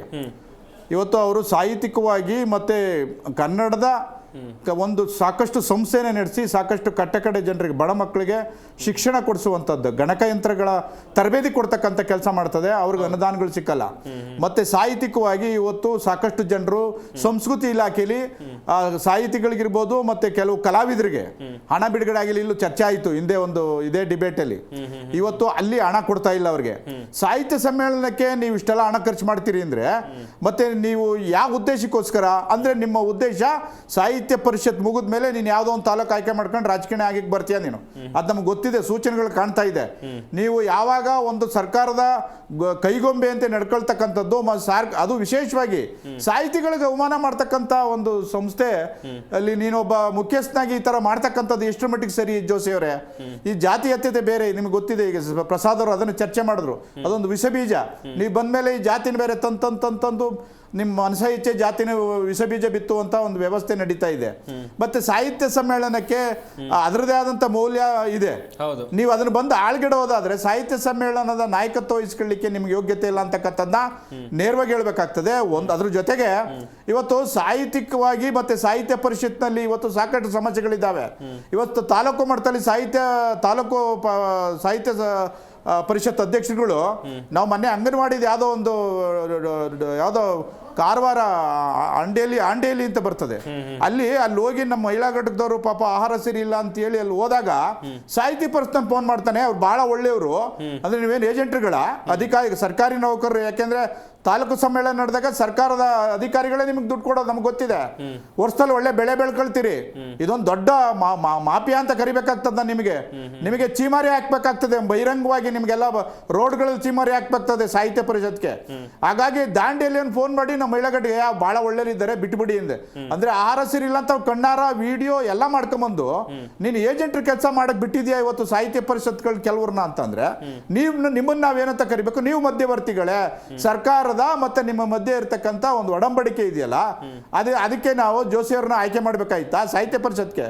ಇವತ್ತು ಸಾಹಿತ್ಯ ಪರಿಷತ್ನಲ್ಲಿ ಮತ ನೀಡಿದಿರಲ್ರಪ್ಪ, ದಯಮಾಡಿ ಇವತ್ತು ನೀವು ಯೋಚನೆ ಮಾಡಿ, ಮುಂದೆ ಸಾಹಿತ್ಯ ಪರಿಷತ್ತಿಗೆ ಬರ್ತಕ್ಕಂಥವ್ರು ಹೆಂಗಿರ್ಬೇಕು ಅಂತ ಒಂದು ನಿರ್ಧಾರಕ್ಕೆ ಬನ್ನಿ. ಇಂಥವ್ರನ್ನ ಆಯ್ಕೆ ಮಾಡ್ತಾ ಹೋದ್ರೆ ಸಾಹಿತ್ಯ ಪರಿಷತ್ತಿನ ಮೌಲ್ಯಗಳನ್ನ ಆಳ್ಗೆಡುತ್ತಕ್ಕಂಥದ್ದು ಪುಣ್ಯಾತ್ಮರು ಕಟ್ಸಿ ಕನ್ನಡದ ಒಂದು ಆಸ್ತಿ ಆಗಿರ್ಲಿ, ಕನ್ನಡಿಗರಿಗೆ ಒಂದು ಸಂಸ್ಥೆ ಇರ್ಲಿ ಅಂತ ಕೊಟ್ರೆ ನೀವೇನ್ ಮಾಡ್ತಾ ಇದೀರಿ? ನಿಮ್ಮ ಮನೆ ಆಸ್ತಿ ಮಾಡ್ಕೊಳ್ಳಿಕ್ಕೆ ಕೊಡ್ತಾ ಇದೀರಿ.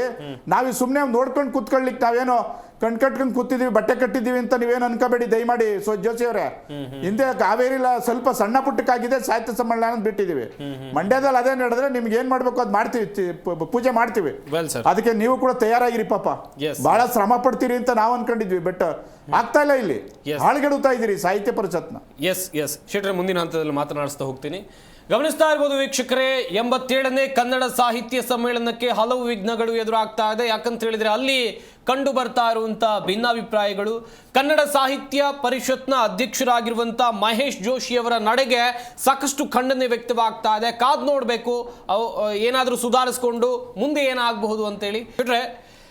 ಈಗ ಕನ್ನಡ ಸಾಹಿತ್ಯ ಪರಿಷತ್ತು ಕನ್ನಡದ ಕೆಲಸವನ್ನ ಮಾಡಬೇಕು, ಆದ್ರೆ ಈ ಸಾಹಿತ್ಯ ಪರಿಷತ್ತು ಅದನ್ನು ಬಿಟ್ಟು ಬೇರೆ ಎಲ್ಲ ಕೆಲಸವನ್ನು ಮಾಡ್ತಾ ಇದೆ ಅನ್ನುವಂತ ಆರೋಪ. ಏನ್ ಹೇಳ್ತೀರಾ? ಅದಕ್ಕೆ ಕಾರಣ ಏನಂತ ಹೇಳಿದ್ರೆ, ಮೊದಲೆಲ್ಲ ಹೇಗೆ ಅಂದ್ರೆ ಸಾಹಿತ್ಯ ಲೋಕದಲ್ಲಿ ನಮಗೆ ತಿಳಿದ ಮಟ್ಟಿಗೆ, ಈಗ ಹಿರಿಯವರು ಇಬ್ಬರು ಇದ್ದಾರೆ, ಅವರ ಒಂದು ಮಾರ್ಗದರ್ಶನದಲ್ಲಿ ನಾವೆಲ್ಲ ಬೆಳೆದವರು. ಆ ಒಂದು ಅವರು ತಿಳಿದ ಮಟ್ಟಿಗೆ ನಮಗೆ ಇವರೆಲ್ಲ ಹೇಳ್ಕೊಟ್ಟಿದ್ದೇನು ಅಂತ ಹೇಳಿದರೆ, ಅದರಲ್ಲಿ ಬಹಳ ಮೌಲ್ಯಾಧಾರಿತ ವ್ಯಕ್ತಿಗಳು, ಸಾಹಿತ್ಯದ ಬಗ್ಗೆ ಕೊಡುಗೆ ನೀಡಿದವರು, ಸಾಹಿತ್ಯದ ಬಗ್ಗೆ ಅನುಭವ ಇರೋರನ್ನ ಆಯ್ಕೆ ಮಾಡ್ತಾ ಇದ್ರು. ಇವತ್ತು ಈ ಸಲ ಚುನಾವಣೆಯಲ್ಲಿ ಏನೇನಾಗಿದೆ ಅಂತ ಹೇಳಿದರೆ, ನಾವು ಕಣ್ಣಾರ ನೋಡಿರೋದು ಪ್ಲಸ್ ಗೊತ್ತಿರೋಂಥದ್ದು, ಇಷ್ಟು ಓಟ್ ಇದ್ದವರಿಗೆ ಒಂದು ಮೊಬೈಲ್ ಕೊಡಿಸುವಂಥದ್ದು, ಇಷ್ಟು ಓಟ್ ಇದ್ದವರಿಗೆ ಇಷ್ಟು ಹಣ ಕೊಡುವಂಥದ್ದು, ಇಷ್ಟು ಓಟ್ ಇದ್ದವ್ರನ್ನ ಸೇರಿಸಿದವರಿಗೆ ಅಲ್ಲಿ ಪಾರ್ಟಿಗೆ ವ್ಯವಸ್ಥೆ ಮಾಡುವಂಥದ್ದು. ಅಂದರೆ ಸೇಮ್ ರಾಜಕೀಯ ವ್ಯವಸ್ಥೆ ಏನಿದೆ ಅದು. ಇವರಲ್ಲಿ ಮಹೇಶ್ ಜೋಶಿಯಲ್ಲಿ ಆಗಿರ್ಬೋದು ಮತ್ತು ಕನ್ನಡ ಸಾಹಿತ್ಯ ಪರಿಷತ್ ಬಗ್ಗೆ ತಿಳಿದವರಿಗೆ ನಾನೊಂದು ಮಾತನ್ನು ಕೊಡ್ತೇನೆ. ಯಾಕಂದ್ರೆ ಇಷ್ಟು ದಿನ ಹಿಂದಿಯನ್ನ ರಾಷ್ಟ್ರ ಭಾಷೆ ಅಂತ ಹೇಳ್ತಾ ಇದ್ರು, ಹಿಂದಿ ರಾಷ್ಟ್ರ ಭಾಷೆ ಅಲ್ಲ ಅಂತ ಗೊತ್ತಾಗಿದೆ ಇತ್ತೀಚೆಗೆ. ಹಾಗೇನೆ ಇದು ಕೂಡ ಸರ್ಕಾರದ್ದಲ್ಲ, ಇದೊಂದು ಸಂಸ್ಥೆ, ಸಂಘ ಸಂಸ್ಥೆ. ಏನು ಇವತ್ತು ಕರ್ನಾಟಕ ರಾಜ್ಯ ಕಾರ್ಮಿಕ ಪರಿಷತ್ ಅಂತ ನಮ್ದು ಇದೆಯೋ, ಕರ್ನಾಟಕ ರಕ್ಷಣಾ ವೇದಿಕೆ ಅಂತ ಇದೆಯೋ, ಇವ್ರದ್ದು ಕನ್ನಡಕ್ಕೆ ಅದು ಹೋರಾಟದ ಇದೆಯೋ, ಆ ರೀತಿಯಾದಂಥ ಸಂಸ್ಥೆ ಇದೇನು. ಇದಕ್ಕೆ ಯಾಕೆ ಹೆಚ್ಚಿನ ಮಹತ್ವ ಸಿಕ್ತು ಅಂತ ಹೇಳಿದ್ರೆ, ಇದನ್ನ ಮಾಡಿದ ವ್ಯಕ್ತಿಗಳು ನಮ್ಮ ಇವರು ಬಹಳ ಹಿಂದಿನ ಒಂದು ಮಹಾರಾಜರ ಹೆಸರು ಹೇಳಿದ್ರು. ಅವರು ಬಂದಾಗ ಏನಾಗ್ತಿದ್ರು, ಎಲ್ಲರೂ ಒಗ್ಗೂಡಿ ಅದಕ್ಕೆ ಬೆಂಬಲಿಸಿದ್ರಿಂದ ಅದಕ್ಕೊಂದು ಅಷ್ಟೊಂದು ಬೆಂಬಲ ಸಿಕ್ತದಕ್ಕೆ. ಅದು ಹಾಗೆ ಏನಾಯ್ತು, ಜನಗಳ ಮನಸ್ಸಿನಲ್ಲಿ ಏನು ಉಳಿತು, ಕೆಲವರ ಮನಸ್ಸಿನಲ್ಲಿ, ಮತ್ತು ಅದು ಈಗ ಅಧ್ಯಕ್ಷರಾಗಿದ್ದಾರಲ್ಲ ಆ ಥರ ಸ್ವಲ್ಪ ಸ್ವಾರ್ಥಿಗಳ ಮನಸ್ಸಿನಲ್ಲಿ ಏನು ಉಳಿತು, ಇದು ನಮ್ದು ಸರ್ಕಾರದ್ದು, ಇದು ನಮ್ದು, ಇದು ಸರ್ಕಾರ ನಮಗೆ ಕೊಟ್ಟಿರುವಂಥದ್ದು ಅನ್ನೋ ಒಂದು ಇದು ಬಂದ್ಬಿಡ್ತು ಅವರಿಗೆ, ಮುಂಡುತನ ಬಂತು. ಮಾನಸಿಕವಾಗಿ ಅವರು ನಾನಿದು ಸರ್ಕಾರದ್ದು ಅಂತ ಹೇಳಿದ್ರು. ಕನ್ನಡ ಸಾಹಿತ್ಯ ಪರಿಷತ್ ಬಗ್ಗೆ ನಾನು ಪ್ರಥಮವಾಗಿ ಹೇಳಿದೆ, ಅದನ್ನ ಬಂದ್ ಮಾಡಲಿ ಅಂತ ಹೇಳಿದೆ.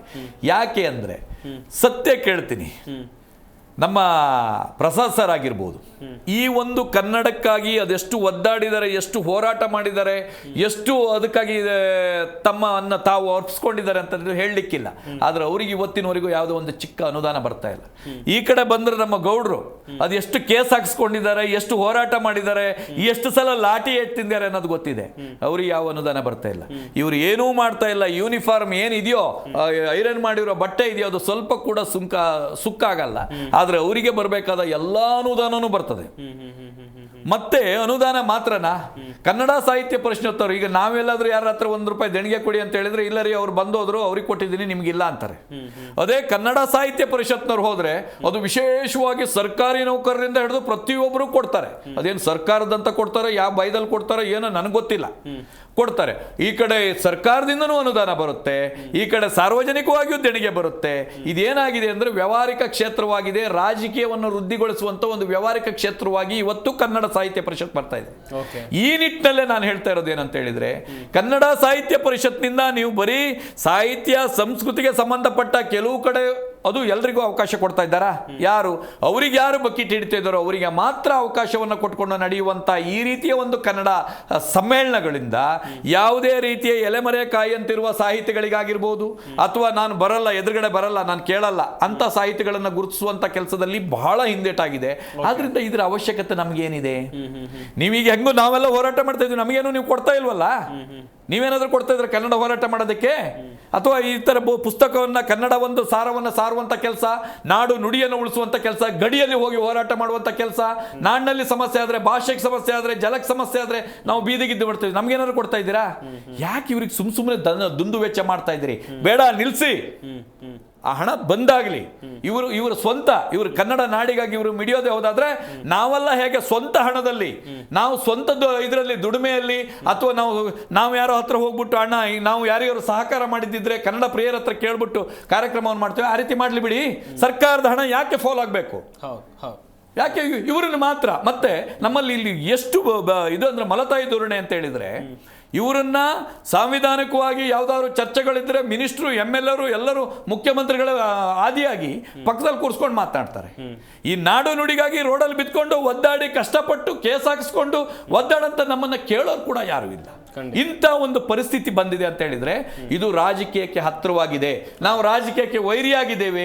ನಾವು ವಿರೋಧ ಪಕ್ಷ ಅಂದ್ರೆ ಯಾವುದೇ ಪಕ್ಷ ಆಗಿರಲಿ, ವಿರೋಧ ಪಕ್ಷ ಮಾಡಬೇಕಾದ ಕೆಲಸನ ನಾವು ಮಾಡ್ತಾ ಇದ್ದೀವಿ. ಹಾಗಾದ್ರೆ ನಮ್ಮನ್ನು ವಿರೋಧಿಸ್ತಾ ಇದ್ದಾರೆ, ಅವರು ನಮ್ಮನ್ನ ದೂರ ಇಡ್ತಾ ಇದ್ದಾರೆ, ಅವರವರಿಗೆ ಸರಿಯಾಗಿ ಬಕೆಟ್ ಹಿಡಿತಾ ಇದ್ದಾರೆ. ಹಾಗಾಗಿ ಹತ್ರ ಇಟ್ಕೊಂಡು ಅವರಿಗೆ ಕೊಡುವಂತ ಕೆಲಸನ ಮಾಡ್ತಾ ಇದ್ದಾರೆ. ಇದು ನಿಲ್ಲಬೇಕು. ನಿಂತಿಲ್ಲ ಅಂತ ಹೇಳಿದ್ರೆ ಮುಂದಿನ ದಿನಗಳಲ್ಲಿ, ಇಷ್ಟು ದಿನ ನಾವು ಯಾಕೆ ಅವಕಾಶ ಬಿಟ್ಟಿದ್ವಿ ಅಂತ ಹೇಳಿದ್ರೆ, ಅವರಿಗೆ ಕನ್ನಡ ಸಾಹಿತ್ಯ ಪರಿಷತ್ ಸುದ್ದಿಗೆ ಯಾವುದೇ ಹೋರಾಟಗಾರರು ಯಾಕೆ ಹೋಗಿಲ್ಲ ಅಂತ ಹೇಳಿದ್ರೆ, ನಾವು ಮೇಲ್ ನೋಡ್ಕೊಂಡು ಉಗಿದ್ರೆ ನಮ್ಮ ಮುಖದ ಮೇಲೆ ಬೀಳ್ತದೆ ಅನ್ನೋ ಒಂದು ಉದ್ದೇಶಕ್ಕೆ. ಆದ್ರೆ ಅತಿ ಮಿತಿ ಮೀರಿದಾಗ, ಇವರ ವರ್ತನೆ, ದುಂಡು ವರ್ತನೆ ಮಿತಿ ಮೀರಿದ್ದೇ ಹೋದಾದ್ರೆ ಅದನ್ನ ಬಗ್ಗುಬಡ್ದು ಅದನ್ನ ಸರಿಪಡಿಸೋದಕ್ಕೆ ಕನ್ನಡ ಪರ ಹೋರಾಟಗಾರರು ಯಾವುದೋ ಬೇರೆ ರಾಜ್ಯದಿಂದ ಬಂದ್ಕೊಂಡು ಇಲ್ಲಿ ಏನೋ ಕಿತಾಪತಿ ಮಾಡೋರಿಗೆ ಬುದ್ಧಿ ಕಲ್ಸಕ್ಕಾಗತ್ತಂತೆ, ರಾಜಕಾರಣಿಗಳಿಗೆ ಬುದ್ಧಿ ಕಲ್ಸಕ್ಕಾಗತ್ತಂತೆ. ನಾವೇ ಆಯ್ಕೆ ಮಾಡಿರುವಂತ, ನಾವು ನಮ್ಮ ಇದರಲ್ಲಿರುವಂತ ಇವ್ರಿಗೆ ಬುದ್ಧಿ ಕಲ್ಸಕ್ ನಮಗ್ ಬರಲ್ವಾ? ನಮಗ್ ಬರುತ್ತೆ. ಆ ಕೆಲಸನ ಮಾಡೋಕ್ಕಿಂತ ಮೊದಲೇ ಇವರು ಒಂದು ಈಗ ತಟತ್ತಾಗಿ ಈಗ 2-3 ಸಮಸ್ಯೆಗಳು ಇವ್ರು ಬಂದಿರೋದ್ರಿಂದ ಇವ್ರು ರಾಜೀನಾಮೆ ಕೊಡ್ಬೇಕು.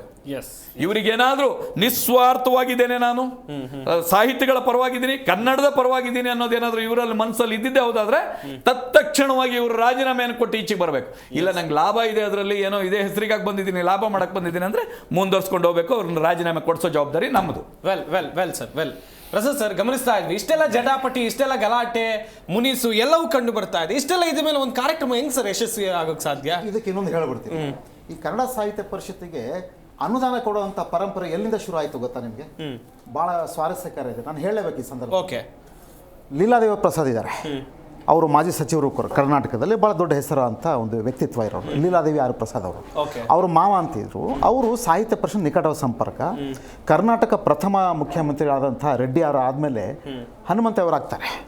ಆ ಸಂದರ್ಭದಲ್ಲಿ ಸಾಹಿತ್ಯ ಪರಿಷತ್ತಿಗೆ ಬೆಳೆಸಬೇಕು, ಮಾಡಬೇಕು ಅನ್ನೋಂಥ ಉದ್ದೇಶ ಬಂದಾಗ ಲೀಲಾದೇವಿ ಪ್ರಸಾದ್ ಅವರು ಮಾವನ ಜೊತೆ ಹೋಗ್ತಾರೆ. ಸಾಹಿತ್ಯ ಪರಿಷತ್ತಿಗೆ 5,000 ರೂಪಾಯಿ ಬಿಡುಗಡೆ ಮಾಡ್ತಾರೆ. ಓಕೆ. ನಾನು ಹೇಳ್ತಾ ಇರೋದು ಈ ಪರಂಪರೆ ಹೇಗೆ ಶುರು ಆಯಿತು ಅಂತ. ಆನಂತರ ಕ್ರಮೇಣ ಅದು ಸ್ವಲ್ಪ ಒಂದು 5-6 ಲಕ್ಷಕ್ಕೆ ಮುಂದುವರಿಯುತ್ತೆ. ಅದೇ ಕನ್ನಡ ಸಂಸ್ಕೃತಿ ಇಲಾಖೆಯ ಮಂತ್ರಿಗಳು ಬರ್ತಾರೆ ಲೀಲಾದೇವಿ ಪ್ರಸಾದ್ ಅವರು, 1 ಕೋಟಿ ರೂಪಾಯಿ ಬಿಡುಗಡೆ ಮಾಡ್ತಾರೆ. ಯಾಕೆ ನಿಮ್ಗೆ ಹೇಳ್ತೀನಿ, ಈ ಚರ್ಚೆ ನಮ್ಮ ಜೊತೆಗೆ ನಡೆದಂಥ ಒಂದು ಚರ್ಚೆ ಹಿರಿಯರ ಜೊತೆಗೆ. ಅನಂತರ 1 ಕೋಟಿ ಕೊಡೋಂಥ ಪರಂಪರೆ ಶುರುವಾಗಿದ್ದು ಲೀಲಾದೇವಿ ಪ್ರಸಾದ ಅವರ ಒಂದು ವ್ಯಾಖ್ಯಾನದ ಕೈಯಿಂದ ಪ್ರಥಮ. ಅಲ್ಲಿಂದ ಶುರು ಆಗಿದಂಥದ್ದು ಕೊನೆಗೆ ಇವತ್ತು ಒಂದು ಬರೀ ಅದು ಚಟುವಟಿಕೆಗಳನ್ನು 10-12 ಕೋಟಿ ರೂಪಾಯಿ ಕೊಡುವಂಥ ಪರಂಪರೆಗೆ ಬಂದಿದೆ. ಸಾಹಿತ್ಯ ಸಮ್ಮೇಳನಕ್ಕೆ ಒಂದು 20-25 ಕೋಟಿ ಕೊಡುವಂಥ ಪರಂಪರೆಗೆ ಬಂದಿದೆ. ನಾನು ಯಾಕೆ ಹೇಳಿದೆ ಅಂದರೆ ಮೂಲ ನಾನು ಹೇಳಬೇಕು, 5,000 ಶುರು ಆಗಿದ್ದು ಕೊನೆಗೆ 25 ಕೋಟಿ ಅಂತ ತನಕ ಬಂದ್ಬಿಟ್ಟಿದೆ. ಆಯ್ತಾ? ಇದು ಒಂದು ಹಂತ. ಇಷ್ಟು ಕೋಟಿ ರೂಪಾಯಿ ತೊಗೊಂಡ್ರಲ್ಲಪ್ಪ, ಮಾಡ್ತಿರಲ್ಲ ಕನ್ನಡ ಸಾಹಿತ್ಯ ಕೆಲಸ ಮಾಡಿ, ನಾವು ಬೇಡ ಅಂತ ಹೇಳಲ್ಲ. ಈಗ ಕರ್ನಾಟಕದಲ್ಲಿ ಕನ್ನಡದ ಸಂಸ್ಕೃತಿ ಎಷ್ಟು ಮುಖ್ಯನೋ ಕನ್ನಡದ ತಂತ್ರಾಂಶ, ಕನ್ನಡದ ಬೆಳವಣಿಗೆ ಅಷ್ಟೇ ಮುಖ್ಯ. ಇವತ್ತು ಕನ್ನಡ ತಂತ್ರಾಂಶ ನೀವು ಅನುಷ್ಠಾನ ಮಾಡದೇ ಇದ್ರೆ ಆಡಳಿತದಲ್ಲಿ ಸಾರ್ವಜನಿಕವಾಗಿ ಕನ್ನಡನೇ ಇರಲ್ಲ. ನಿಜ. ಕನ್ನಡನೇ ನೀವು ನೀರಾಗ್ಬಿಡುತ್ತೆ. ಇವತ್ತು 20 ವರ್ಷ ಮುಂದೆ ಇದ್ದಾರೆ ಅಕ್ಕಪಕ್ಕದ ರಾಜ್ಯಗಳು ಕನ್ನಡ ಭಾಷೆ ಬೆಳವಣಿಗೆ ತಾಂತ್ರಿಕವಾಗಿ ತಂತ್ರಾಂಶನ ಅನುಷ್ಠಾನ ಮಾಡಿಕೊಂಡು. ಯಾಕಂದ್ರೆ ಇವತ್ತು ಡಿಜಿಟಲ್ ಯುಗ. ಈ ಡಿಜಿಟಲ್ ಯುಗ ತಕ್ಕಂಗೆ ನಾವು ಯಾರು ಏನು ಕೆಲಸ ಮಾಡ್ತಾ ಇಲ್ಲ. ಮಾಡ್ತಕ್ಕಂಥ ಇದು ಸಂಸ್ಥೆಗಳಿಗೆ ಸರ್ಕಾರ ಸಹಾಯ ಮಾಡ್ತಾ ಇಲ್ಲ. ಜೊತೆಗೆ ಕೇವಲ ಸಾಹಿತ್ಯವಾಗಿ ನಂಬ್ಕೊಂಡಿದ್ರೆ ಕನ್ನಡದ ಬೆಳವಣಿಗೆ ಕೂಡ ಆಗಲ್ಲ. ನಾನು ಯಾಕೆ ಈ ಹೇಳ್ತಾ ಇದ್ದೀನಿ ಅಂತಂದ್ರೆ, ಕನ್ನಡ ತಂತ್ರಾಂಶ 20 ವರ್ಷಗಳ ಹಿಂದೆ ಇದೀವಿ ನಾವು ಕರ್ನಾಟಕದಲ್ಲಿ. ಅದು ಬೆಳೆಸಕ್ಕಂಥ ಸಂಸ್ಥೆಗಳಿಗೆ ಒಂದು ನಯಾ ಪೈಸೆ ನೀವು ಅನುದಾನ ಕೊಡಲ್ಲ ಅಂತಂದ್ರೆ ಇಲಾಖೆಗಳು, ಕನ್ನಡ ಸಂಸ್ಕೃತಿ ಇಲಾಖೆ, ಮತ್ತೆ ಯಾತಕ್ಕೋಸ್ಕರ ನೀವು ತೆಗೆದಿಟ್ಕೊಂಡಿದ್ದೀರಾ? ಕೇವಲ ಸಾಹಿತ್ಯ, ಸಂಸ್ಕೃತಿ, ಉತ್ಸವ, ಜಾತ್ರೆ, ಜಯಂತಿ ಮಾಡೋದಾದ್ರೆ ಮತ್ತು ಈ ಇಲಾಖೆ ಅಸ್ತಿತ್ವ ಯಾಕೆ? ಕನ್ನಡ ಸಾಹಿತ್ಯ ಪರಿಷತ್ ಅಸ್ತಿತ್ವ ಯಾಕೆ? ನೀವೆಲ್ಲ ಈ ತರದ ವಿಚಾರಗಳು ತೆಗೆದುಕೊಂಡು ಸರ್ಕಾರದಲ್ಲಿ ಕೊರಳ ಪಟ್ಟಿ ಹಿಡಿದು ಕೆಲಸ ಮಾಡಬೇಕಾಗುತ್ತೆ, ಕೇಳಬೇಕಾಗುತ್ತೆ. ಇದುವರೆಗೂ ಕನ್ನಡದ ಕ್ಷೇತ್ರಕ್ಕೆ ಅನುದಾನ ಕೊಡ್ತಕ್ಕಂಥ ಒಂದೇ ಒಂದು ಲೆಕ್ಕಪತ್ರ ಒಂದು ಪ್ರತ್ಯೇಕವಾಗಿ ಸರ್ಕಾರ ಮಾಡಿಲ್ಲ. ಎಷ್ಟು ದುರಂತ ಅಲ್ವಾ? ಇಷ್ಟು ಸಮ್ಮೇಳನಗಳು ಮಾಡ್ತಾ ಇದ್ದೀರಾ, ಇಷ್ಟೆಲ್ಲ ಮಾಡ್ತಿದ್ರು. ಯಾವತ್ತಾದ್ರೂ ಒಬ್ಬ ಸಾಹಿತ್ಯ ಪರಿಷತ್ತಿನ ಅಧ್ಯಕ್ಷರು ಕೇಳಿದಾರ? ಯಾರು ಕೇಳಿಲ್ಲ. ಯಾಕೆ ಅಂದ್ರೆ ಅಲ್ಲಿ ಸಾಹಿತ್ಯ ಪರಿಷತ್ತಿನ ಚಟುವಟಿಕೆಗಳೇ ಅವ್ರು ಸರಿಯಾಗಿ ಏನು ಮಾಡಬೇಕು ಅಂತ ಅವ್ರಿಗೆ ಗೊತ್ತಾಗ್ತಾ ಇಲ್ಲ. ಯಾಕೆಂದ್ರೆ ಇದು ರಾಜಕೀಯವಾಗಿ ಮತ್ತು ಬೇರೆ ಬೇರೆ ಸ್ತರದ ವಿಚಾರಗಳು ಅಲ್ಲಿ ನುಸುಳಿಕೊಂಡು ಇವತ್ತು ಗೊಂದಲದ ಗೂಡಾಗ್ಬಿಟ್ಟಿದೆ. ಕನ್ನಡ ಸಾಹಿತ್ಯ ಪರಿಷತ್ ತೀರ ಗೊಂದಲದ ಗೂಡಾಗ್ಬಿಟ್ಟಿದೆ. ಅದರಿಂದ ಪ್ರಮುಖವಾದ ಕಾಲಘಟ್ಟದ ಕನ್ನಡದ ಕೆಲಸಗಳು ಯಾವ್ದು ಮಾಡಿಸ್ಬೇಕಂತ ಬರ್ತಾ ಇಲ್ಲ, ಗೊತ್ತಾಗ್ತಾ ಇಲ್ಲ ಅವ್ರಿಗೆ. ಹಾಗಾಗಿ ನಾನು ಹೇಳೋದೇನಂತಂದ್ರೆ, ಕನ್ನಡದ ಪ್ರತ್ಯೇಕ ನಿರ್ದೇಶನ ಆಗಬೇಕು. ಕನ್ನಡದ ತಾಂತ್ರಿಕತೆ, ಕನ್ನಡದ ತಂತ್ರಾಂಶ, ಕನ್ನಡಿಗರಿಗೆ ಉದ್ಯೋಗದ ಹಕ್ಕು ದೊರಕಿಸ್ಬೇಕಾದ್ರೆ, ಕನ್ನಡದ ನಾಮಫಲಕಗಳ ಉಸ್ತುವಾರಿ ವಹಿಸ್ಕೋಬೇಕಾದ್ರೆ ಪ್ರತ್ಯೇಕ ಕನ್ನಡ ನಿರ್ದೇಶನ ಆಗಬೇಕು. ಕನ್ನಡ ಸಂಸ್ಕೃತಿಯಿಂದ ಏನೂ ಮಾಡೋಕ್ಕಾಗಲ್ಲ ಇಲಾಖೆಯಿಂದ. ಹಾಗಾಗಿ ಸಾಹಿತ್ಯ ಏನು ಕನ್ನಡದ ಒಂದು ಗುತ್ತಿಗೆ ತೆಗೆದುಕೊಂಡಿಲ್ಲ ಕನ್ನಡ ಸಾಹಿತ್ಯ ಪರಿಷತ್ತು. ಇವತ್ತು ಕನ್ನಡದ ಪರ ಸಂಘಟನೆಗಳು, ಕನ್ನಡ ಪರ ಹೋರಾಟಗಾರರು, ಕನ್ನಡ ಪರ ಚಿಂತಕರು ಇವತ್ತು ಬೀದಿ ಇಳಿದಿದ್ರೆ ಇವತ್ತು ಕನ್ನಡ ಸಾಹಿತ್ಯ ಪರಿಷತ್ತು ಇರ್ತಾ ಇರಲಿಲ್ಲ. ಯಾಕಂದ್ರೆ ಕನ್ನಡ ಉಳಿದಿರದೆ ಕನ್ನಡಿಗರ ಹೋರಾಟಗಾರರಿಂದ, ಕನ್ನಡದ ಚಳವಳಿಗಳಿಂದ, ಕನ್ನಡದ ಬುನಾದಿಯಿಂದ ಕೆಲಸ, ಆಮೇಲೆ ಕನ್ನಡದ ಮಾಧ್ಯಮಗಳಿಂದ. ಅರ್ಥ ಆಯ್ತಾ? ಸಾಹಿತ್ಯದಿಂದ ಅಲ್ಲ.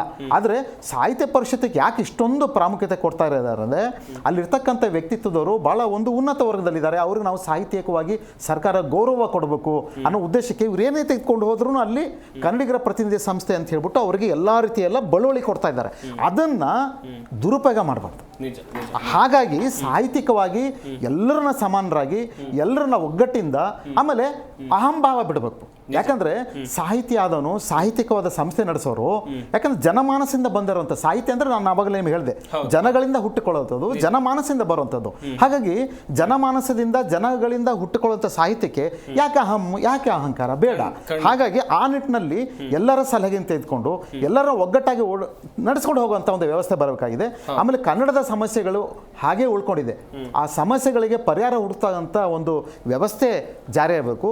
ಇದವರು ಕನ್ನಡ ಸಾಹಿತ್ಯ ಪರಿಷತ್ ಇಷ್ಟು ನಿರ್ಣಯ ಮಾಡ್ತಲ್ಲ, ಯಾವ್ದಾರ ನಿರ್ಣಯ ಇವತ್ತು ಸರ್ಕಾರ ಮಾಡಿದೆಯಾ? ಖಂಡಿತ ಮಾಡಿಲ್ಲ. ಅದನ್ನ ಪ್ರಶ್ನೆ ಮಾಡಲ್ಲ. ಆಮೇಲೆ ಅವಾಗ ಏನಾಗುತ್ತೆ, ಇದೆಲ್ಲವೂ ಕೂಡ ನಾನು ಯಾಕೆ ನಿಮ್ಗೆ ಹೇಳ್ತಾ ಇದ್ದೀನಿ ನೋಡಿ, ಇವತ್ತು ನಮ್ಮ ಸಂಸ್ಥೆ ಕನ್ನಡ ಗಣಕ ಉಚಿತ ತರಬೇತಿ ಕೇಂದ್ರ ಅಂತ ಮಾಡಿ ಕಳೆದ 21 ವರ್ಷ ಆಯಿತು. 55,000 ಜನಕ್ಕೆ ಕನ್ನಡ ತಂತ್ರಾಂಶ ತರಬೇತಿ ಕೊಡುವ ಮುಖಾಂತರ 45,000 ಜನಕ್ಕೆ ಔದ್ಯೋಗಿಕ ನೆಲೆಗಟ್ಟು ಕೊಟ್ಟಿದ್ದೀವಿ. ಸರ್ಕಾರದಲ್ಲಿ ಕನ್ನಡ ತಂತ್ರಾಂಶ ಅನುಷ್ಠಾನ ಮಾಡಲಿಕ್ಕೆ ನಾವು ನೇರ ಕಾರಣ ಆಗಿದ್ದೀವಿ. ಆದ್ರೆ ಇಂತಹ ಸಂಸ್ಥೆಗೆ ನೀವು ಅನುದಾನ ಕೊಡಲ್ಲ, ನಾಚಿಕೆ ಆಗಲ್ಲನ್ರಿ. ಸರ್ಕಾರಕ್ಕಾಗಲಿ, ಆ ಇಲಾಖೆ ಅಧಿಕಾರಿಗಳಾಗಲಿ, ಇಲಾಖೆಗಳಾಗಲಿ, ಸಾಹಿತಿಗಳಿಗೆ ನೀವು ಯಾಕೆ ಪ್ರಶ್ನೆ ಮಾಡಲ್ಲ? ನೀವು ಯಾಕೆ ಕೇಳಲ್ಲ? ನಿಜ ಅಲ್ವಾ? ಕನ್ನಡ ಅಂದ್ರೆ ಕೇವಲ, ನಾನು ಅದನ್ನ ಹೇಳಿದ್ದು, ಕನ್ನಡ ಅಂದ್ರೆ ಕೇವಲ ಉತ್ಸವ, ಸಾಹಿತ್ಯ, ಜಾತ್ರೆ, ಜಯಂತಿಯಾಗಿ ಇಷ್ಟನ್ನು ಮಾತ್ರ ನೋಡಬೇಡಿ. ಕನ್ನಡ ಅಂದ್ರೆ ಕನ್ನಡದ ಬಹುತತ್ವ, ಕನ್ನಡನ ಆಳವಾಗಿ ಅದನ್ನು ಬೇರೂರಕ್ಕೆ, ಕನ್ನಡನ ಮುಂದಿನ ಜನಾಂಗಕ್ಕೆ ಮುಟ್ಟಿಸೋದಕ್ಕೆ. ಇವರು ಡಿಜಿಟಲೀಕರಣ ಆಗ್ತಿದೆ, ಇನ್ನೊಂದು AI ಅಂತ ಬರ್ತಾ ಇದೆ. ಈ ಎಲ್ಲದಕ್ಕೂ ನೀವು ಕನ್ನಡನ ಸಜ್ಜುಗೊಳಿಸಬೇಕು. ಆ ಥರ ಕೆಲಸ ಯಾರು ಮಾಡ್ತಾರೆ? ಮಾಡ್ತಕ್ಕಂಥವ್ರಿಗೆ ಅದನ್ನ ಬೆಂಬಲ ಕೊಡಬೇಕಲ್ಲ. ಸಾಹಿತ್ಯ ಪರಿಷತ್ತು ಇದನ್ನ ಹೊಣೆ ಹೊತ್ಕೋಬೇಕು. ನೀವು ಕೂಡ ಜೊತೆ ಸೇರಬೇಕು ಅಂತ ನಾನು ಈ ಸಂದರ್ಭದಲ್ಲಿ ಹೇಳ್ತೀನಿ. ಸರ್, ಮುಂದಿನ ಹಂತದಲ್ಲಿ ಇದೇ ವಿಚಾರವಾಗಿ ಮಾತನಾಡ್ತಾ ಹೋಗ್ತೀನಿ. ಕೃಷ್ಣಗೌಡ್ರೆ, ಈಗ ಕನ್ನಡ ನಾಡು ನುಡಿ ಸಂಸ್ಕೃತಿಗಾಗಿ ಕನ್ನಡ ಪರ ಸಂಘಟನೆಯವರು ಸಿಕ್ಕಾಪಟ್ಟೆ ಹೋರಾಟವನ್ನ ಮಾಡ್ತಾರೆ. ನಾನು ಕೂಡ ಕಣ್ಣಾರೆ ನೋಡಿದೀವಿ, ನಾವೆಲ್ಲರೂ ಕೂಡ ನೋಡಿದೀವಿ. ಹೋರಾಟ ನಡೆಯುತ್ತೆ, ಪೊಲೀಸರು ಬಂದು ಕರ್ಕೊಂಡು ಹೋಗ್ತಾರೆ ಹೋರಾಟಗಾರನ, ಜೈಲಿಗೆ ಹೋಗ್ಬೇಕಾದಂತ ಪರಿಸ್ಥಿತಿ ಕೂಡ ಬರುತ್ತೆ. ಅದು ಕೂಡ ನಮ್ಮ ತಾಯಿ ಭಾಷೆ, ನಮ್ಮ ಮಾತೃಭಾಷೆ ಕನ್ನಡಕ್ಕೋಸ್ಕರ. ಆದ್ರೆ ಇಂಥ ಕಾರ್ಯಕ್ರಮಗಳಲ್ಲಿ ಬೇರೆ ಯಾವುದೋ ರೀತಿಯಲ್ಲಿ ರಾಜಕೀಯ ಆಗುತ್ತೆ, ಬೇರೆ ಯಾರನ್ನೋ ಕರ್ಕೊಂಡು ಬಂದು ಕೂರಿಸ್ತಾರೆ, ಹೋರಾಟಗಾರರಿಗೆ ಒಂದು ಬೆಲೆ ಕೊಡಲ್ಲ. ಏನ್ ಹೇಳ್ತೀರಾ ಸರ್ ಈ ವಿಚಾರವಾಗಿ? ನೋಡಿ, ಕನ್ನಡ ಪರ ಸಂಘಟನೆಗಳಿಗೆ ಗೌರವ ಕೊಡೋದ್ರ ಜೊತೆಗೆ ಗೌರವ ಕೊಡಿ ಅಂತ ನಾವು ಯಾವತ್ತೂ ಕೂಡ ಯಾರನ್ನು ಕೂಡ ಬೇಡಿದ್ದಿಲ್ಲ. ಯಾಕೆ ನನ್ನ ಕಾರ್ಯಕರ್ತ ಇದ್ದಾರೆ, ನನಗೆ ಗೌರವ ಕೊಡ್ತಕ್ಕಂಥದ್ದು ಮತ್ತೆ ಪೂಜಿಸೋದು ಅಂತ ಇದ್ದೇ ಇರ್ತದೆ. ನಾವು ಯಾವತ್ತೂ ಕೂಡ ಯಾರನ್ನು ಕೂಡ ನಮಗೆ ಗೌರವ ಬೇಕು ಅಂತ ಎಲ್ಲಿ ಕೂಡ ಹೋಗಿಲ್ಲ. ಮತ್ತು ಹೋರಾಟ ಅಂತಕ್ಕಂಥದ್ದು ನಮ್ಮ ರಕ್ತದಲ್ಲಿ ಬಂದಿದೆ. ಅದು ಯಾರು ಕೂಡ ಅದು ಹೆಂಗೆ ಅಂದರೆ ನಾವು ಒಂದು ಹೋರಾಟ ಅಂದರೆ ಕಾಯ ವಾಚ ಮನಸ ಸಾತ್ವಿಕ ಅಂತ್ಯ ಕಾಣೋವರೆಗೂ ಹೋರಾಟಗಳು ಮಾಡಿರ್ತಕ್ಕಂಥ ಉದಾಹರಣೆಗಳು ನನ್ನ ಮುಂದೆ ಇದೆ ಮತ್ತು ಯಶಸ್ವಿ ಕಂಡಿದ್ದೇವೆ. ಮತ್ತು ಹೋರಾಟಗಾರರಿಗೆ ಗೌರವ ಕೊಡಬೇಕು. ಸಾಹಿತ್ಯ ಸಮ್ಮೇಳನಗಳಲ್ಲಿ ಸಂಘಟಕರಿಗೆ ಗೌರವ ಕೊಡಬೇಕು. ಗೌರವ ಹೆಂಗೆ ಕೊಡಬೇಕು ಅಂದರೆ ಅವ್ರು ಏನೇನು ಹೋರಾಟಗಳು ಮಾಡಿದ್ದಾರೆ, ಸಾಮಾಜಿಕವಾಗಿ ಏನು ಮಾಡಿದ್ದಾರೆ, ಶೈಕ್ಷಣಿಕವಾಗಿ ಏನು ಮಾಡಿದ್ದಾರೆ ಅಂತಕ್ಕಂಥ ಮಾಹಿತಿಯನ್ನು ಕಲೆ ಹಾಕಬೇಕು. ಇವ್ರು ಮಾಹಿತಿ ಕಲೆ ಹಾಕೋಕ್ಕೆ ಇವ್ರು ಯಾರು ಕೂಡ ಅರ್ಹರಲ್ಲ.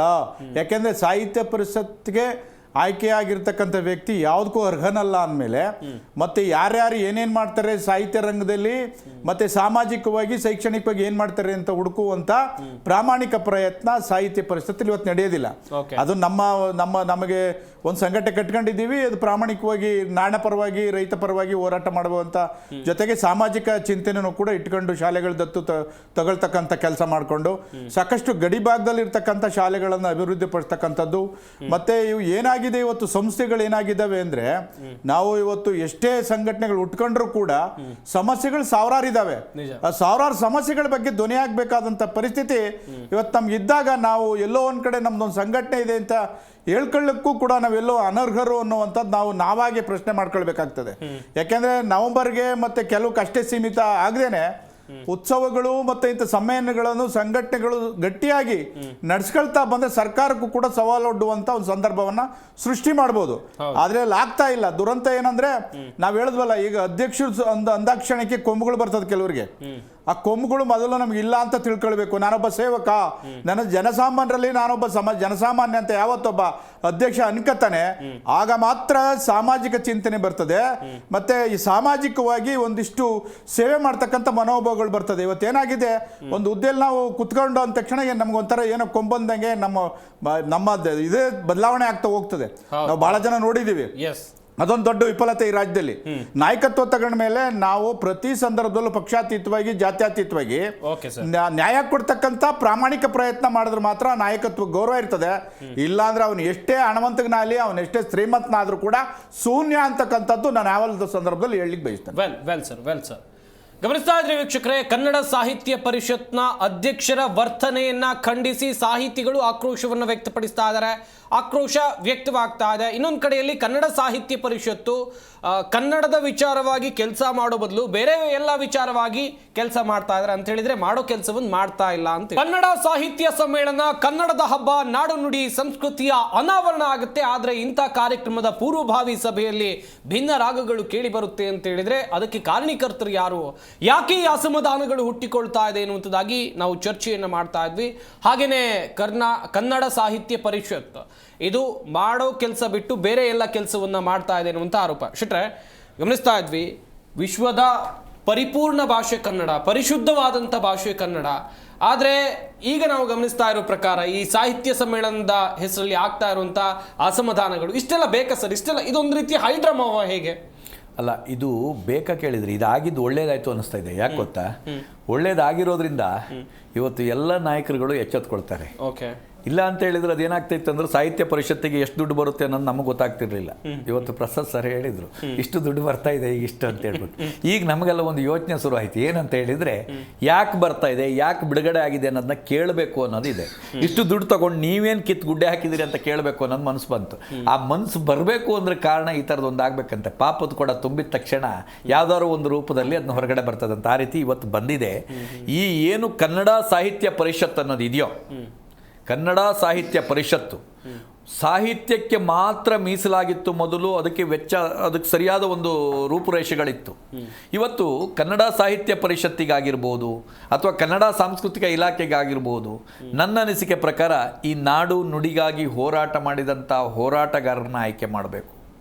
ಭಾಳ ಹಿರಿಯರಿದ್ದಾರೆ, ನಮ್ಮ ಪ್ರಸಾದ್ ಸರ್ ಭಾಳ ಹಿರಿಯರಿದ್ದಾರೆ. ಇವ್ರನ್ನ ಒಂದು ಸಲ ಅಧ್ಯಕ್ಷ ಸ್ಥಾನಕ್ಕೆ ತರಬೇಕಿತ್ತು. ಆದರೆ ಅವ್ರಿಗೊಂದು ಭಯ, ಈ ಮನುಷ್ಯ ಹಾಗೆ ಇದ್ದಾಗಲೇ ನಮ್ಮನ್ನು ಬಿಡಲ್ಲ, ಇನ್ನೆಲ್ಲರೂ ಅಧ್ಯಕ್ಷ ಮಾಡಿ ನಮ್ಮನ್ನು ಬಿಡ್ತಾರೆ ಅನ್ನೋ ಒಂದು ಭಯ ಅವ್ರನ್ನ ಕಾಡ್ತಾ ಇದೆ. ಅದೇ ಕನ್ನಡ ಅಭಿವೃದ್ಧಿ ಪ್ರಾಧಿಕಾರ ಎಲ್ಲದೂ ಒಂದೇ, ಗೊತ್ತಾಯ್ತು, ಅದು ಕನ್ನಡಕ್ಕೆ ಸಂಬಂಧಪಟ್ಟಿದ್ದು. ಅದೆಲ್ಲಾದ್ರೂ ಮಾಡಿದ್ರೆ ಈಗಲೇ ನಮ್ಮನ್ನು ಇಷ್ಟೊಂದು ಟಾರ್ಚರ್ ಕೊಡ್ತಾ ಇದ್ದಾರೆ, ಏನು ಇಲ್ಲದೆ ನಮ್ಮನ್ನು ನಿದ್ದೆ ಮಾಡಕ್ ಬಿಡ್ತಾ ಇಲ್ಲ ಕನ್ನಡದ ಬಗ್ಗೆ ಇದು ಮಾಡ್ಕೊಂಡು. ಇನ್ನೆಲ್ಲರೂ ಅಧ್ಯಕ್ಷರು ಮಾಡಿಬಿಟ್ರೆ ಮುಗಿದೋಯ್ತು ಅಂತ. ಮತ್ತೆ ಇವತ್ತು ಅಧ್ಯಕ್ಷೀಯ ಸೀಟ್ಗಳು ಕೂಡ ಸೇಮ್ ರಬ್ಬರ್ ಸ್ಟಾಂಪ್ ಆಗಿದೆ.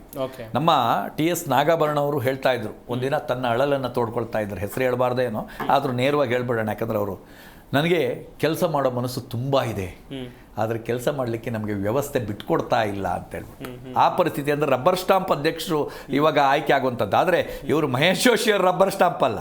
ಯಾಕಂದರೆ ಸ್ವತಃ ನಾನು ಹೇಳಬೇಕು ಅಂತ ಹೇಳಿದ್ರೆ ಸರ್ಕಾರಕ್ಕೆ ಗೊತ್ತಿಲ್ವೇನೋ ಇಷ್ಟು ದುಡ್ಡು ಹೋಗ್ತಾ ಇದೆ, ಇವ್ರು ಏನು ಮಾಡ್ತಾ ಇದ್ದಾರೆ ನಮ್ಗೆ ಗೊತ್ತಿಲ್ವೇನೋ. ಈಗೇನಾದರೂ ನಿಮ್ಮ ಮಾಧ್ಯಮದಲ್ಲಿ ಬಂದಿರೋದನ್ನ ನೋಡಿ ನಾಳೆಯಿಂದ ಇದ್ರ ಬಗ್ಗೆ ಸರ್ಕಾರದಲ್ಲೂ ಚರ್ಚೆ ನಡಿಬೋದು. ಕೆಲವು MLA ಅವರು ಶಾಸಕರಲ್ಲ ಏನ್ರಿ ಇಷ್ಟಿಷ್ಟು ಹೋಗ್ತಾ ಇದೆ ಅಂತದ್ದು ಏನ್ರಿ ನೋಡ್ರಿ ಅಂತೇಳಿ ಹೇಳ್ಬೋದು ಏನು. ಯಾಕಂದ್ರೆ ನಿಮ್ಮ ಮಾಧ್ಯಮದಲ್ಲಿ ಬಂದಿದ್ರಿಂದ. ಇಲ್ಲ ಅಂತ ಹೇಳಿದರೆ ಇದನ್ನು ಏನು ಮಾಡ್ತಾ ಇದ್ರು ಅಂತ ಹೇಳಿದ್ರೆ ಯಾರಿಗೂ ಗೊತ್ತಾಗದೆ ಇದ್ದಂಗೆ ಒಳಗಿಂದೊಳಗೆ ಅದನ್ನ ಮುಚ್ಚಾಕುವಂಥ ಕೆಲಸ, ಒಳಗಿಂದೊಳಗೆ ನಡೆಯುವಂಥದ್ದು, ಯಾರು ಪ್ರಶ್ನೆ ಮಾಡದಿದ್ದಂಥದ್ದು ಒಂದು ಪ್ರಶ್ನಾರ್ಥಕವಾಗಿದೆ. ನಮ್ಮ ಪ್ರಸಾದ್ ಸರ್ ಅವರು ಉಚಿತವಾಗಿ ಕಂಪ್ಯೂಟರ್ನ ಕಲಿಸುವಂಥದ್ದು, ಕನ್ನಡದ ತಂತ್ರ ಇದನ್ನ ಕಲಿಸುವಂಥದ್ದು. ನಾನೊಂದು 10 ವರ್ಷದ ಹಿಂದೆ ಮೋಸ್ಟ್ಲಿ ಅವರ ಕಚೇರಿಗೆ ನಾನೊಂದು ಸಲ ಭೇಟಿ ಕೊಟ್ಟಿದ್ದೆ. ಅವತ್ತೆಲ್ಲ ತೋರಿಸಿದ್ರು, ಜನ ಎಲ್ಲ ಇದ್ದರು.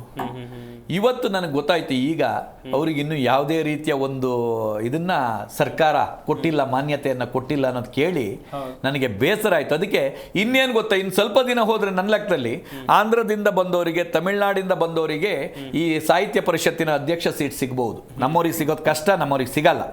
ಮತ್ತೆ ಇವತ್ತು ಅಧ್ಯಕ್ಷರಾಗ್ಲೇ ಹೇಳಿದ್ರು, ನಾವೆಲ್ಲ ಅವ್ರ ಗರಡಿಲಿ ಬೆಳೆದವರು, ಅವ್ರು ಹೇಳಿದ್ರು ಒಂದು ಮಾತು. ಏನು ಹೇಳಿದ್ರು ಅಂತ ಹೇಳಿದ್ರೆ, ನಾವು ಯಾರ ಹತ್ರ ನಾವು ಭಿಕ್ಷೆ ಬೇಡಕ್ಕೆ ಹೋಗಲ್ಲ ಅಂತ. ಹೌದು ಸ್ವಾಮಿ, ನಾವು ಯಾರ ಹತ್ರನೂ ಭಿಕ್ಷೆ ಬೇಡಕ್ಕೆ ಹೋಗಲ್ಲ. ಆದ್ರಿಂದನೇ ಇವತ್ತು ಕನ್ನಡ ರಾಜ್ಯೋತ್ಸವ ಪ್ರಶಸ್ತಿ ಯಾರ್ಯಾರಿಗೆ ಸಿಗ್ತಾ ಇದೆ ಅಂತ ಹೇಳಿದ್ರೆ, ಯಾರೋ ತಮಿಳವರಿಗೆ, ಯಾರೋ ತೆಲುಗುನವರಿಗೆ, ಏನೂ ಸಾಧನೆ ಮಾಡಿದ ಉದ್ಯಮಿಗೆ ಸ್ವಾಮಿ ಕನ್ನಡ ರಾಜ್ಯೋತ್ಸವ ಪ್ರಶಸ್ತಿ ಸಿಗ್ತಾ ಇರೋದು. ಎಲ್ಲಿ ನಮ್ಮ ಹೋರಾಟಗಾರರಿಗೆ ಸಿಗ್ತಾ ಇದೆ, ಎಲ್ಲಿ ನಮ್ಮ ಜನಗಳಿಗೆ ಸಿಗ್ತಾ ಇದೆ, ಎಲ್ಲಿ ನಮ್ಮ ಸರಿಯಾದ ಸಹಾಯ ಇವನಿಗೆ ಸಿಗ್ತಾ ಇದೆ, ಕಲಾವಿದನಿಗೆ ಸಿಗ್ತಾ ಇದೆ. 500-600 ಸಿನಿಮಾದಲ್ಲಿ ಆಕ್ಟ್ ಮಾಡಿ ಅತ್ಯುತ್ತಮವಾಗಿ ಕನ್ನಡದ ಸಾರದಂಥವನಿಗೆ ಅವರಿಗೆಲ್ಲಿ ಸಿಗ್ತಾ ಇದೆ? ಟಂಗ್ ಮಾಡಿಬಿಟ್ಟು ಹಣ ಚೆಲ್ಲೋದು, ಪಾರ್ಟಿ ಕೊಡಿಸೋದು ಅಥವಾ ಇನ್ನೊಂದು ಮಾಡೋಂಥ ವ್ಯಕ್ತಿಗಳಿಗೆ ಸಿಗ್ತಾ ಇದೆ ಇವತ್ತು. ನಿಜವಾದ ಒಬ್ಬ ಹೋರಾಟಗಾರನಿಗೆ ಸಿಗ್ತಾ ಇಲ್ಲ, ನಿಜವಾದ ಕನ್ನಡ ಪ್ರೇಮಿಗೆ ಸಿಗ್ತಾ ಇಲ್ಲ ಇವತ್ತು. ಯಾಕಾಗಿ? ಇಂಥ ಭ್ರಷ್ಟ ಜನ. ನಮ್ಮ ಮಹೇಶ್ ಜೋಶಿ ಅಂತವರು ರಾಜಕೀಯಕ್ಕೆ ಬಕೀಟ್ ಹಿಡಿಯುವಂಥವ್ರು ಅಧ್ಯಕ್ಷ ಸ್ಥಾನದಲ್ಲಿ ಕುಳಿತಿರೋದ್ರಿಂದ ಇವತ್ತು ನಮ್ಮ ಕನ್ನಡ ನೆಲಸಮ ಆಗ್ತಾ ಇದೆ. ಕನ್ನಡನ ಹಾಳು ಮಾಡಲಿಕ್ಕೆ ಬೇರೆಯವ್ರು ಬರ್ತಾ ಇಲ್ಲ, ನಮ್ಮ ಇಂಥವರೇ ಕಾರಣ ಇದಕ್ಕೆ. ಯಾವತ್ತು ನಮ್ಮ ಕನ್ನಡಿಗರನ್ನ ಬೆಂಬಲ ಕೊಟ್ಟಿದ್ದಾರೆ, ಯಾವತ್ತು ನಮ್ಮ ಹೋರಾಟಗಾರರನ್ನ ಕರೆದು ಬೆಂತಟ್ಟುವಂತ ಕೆಲಸ ಮಾಡಿದ್ದಾರೆ, ಯಾವತ್ತು ನಾವು ಇದೀವಿ ನಿಮ್ಮ ಜೊತೆ ನಡೀರಿ ಹೋಗೋಣ ಅಂತ ಹೇಳ್ಬಿಟ್ಟು ಬೀದಿಯಲ್ಲಿ ಬಂದು ಕೂತ್ಕೊಂಡಿದ್ದಾರೆ.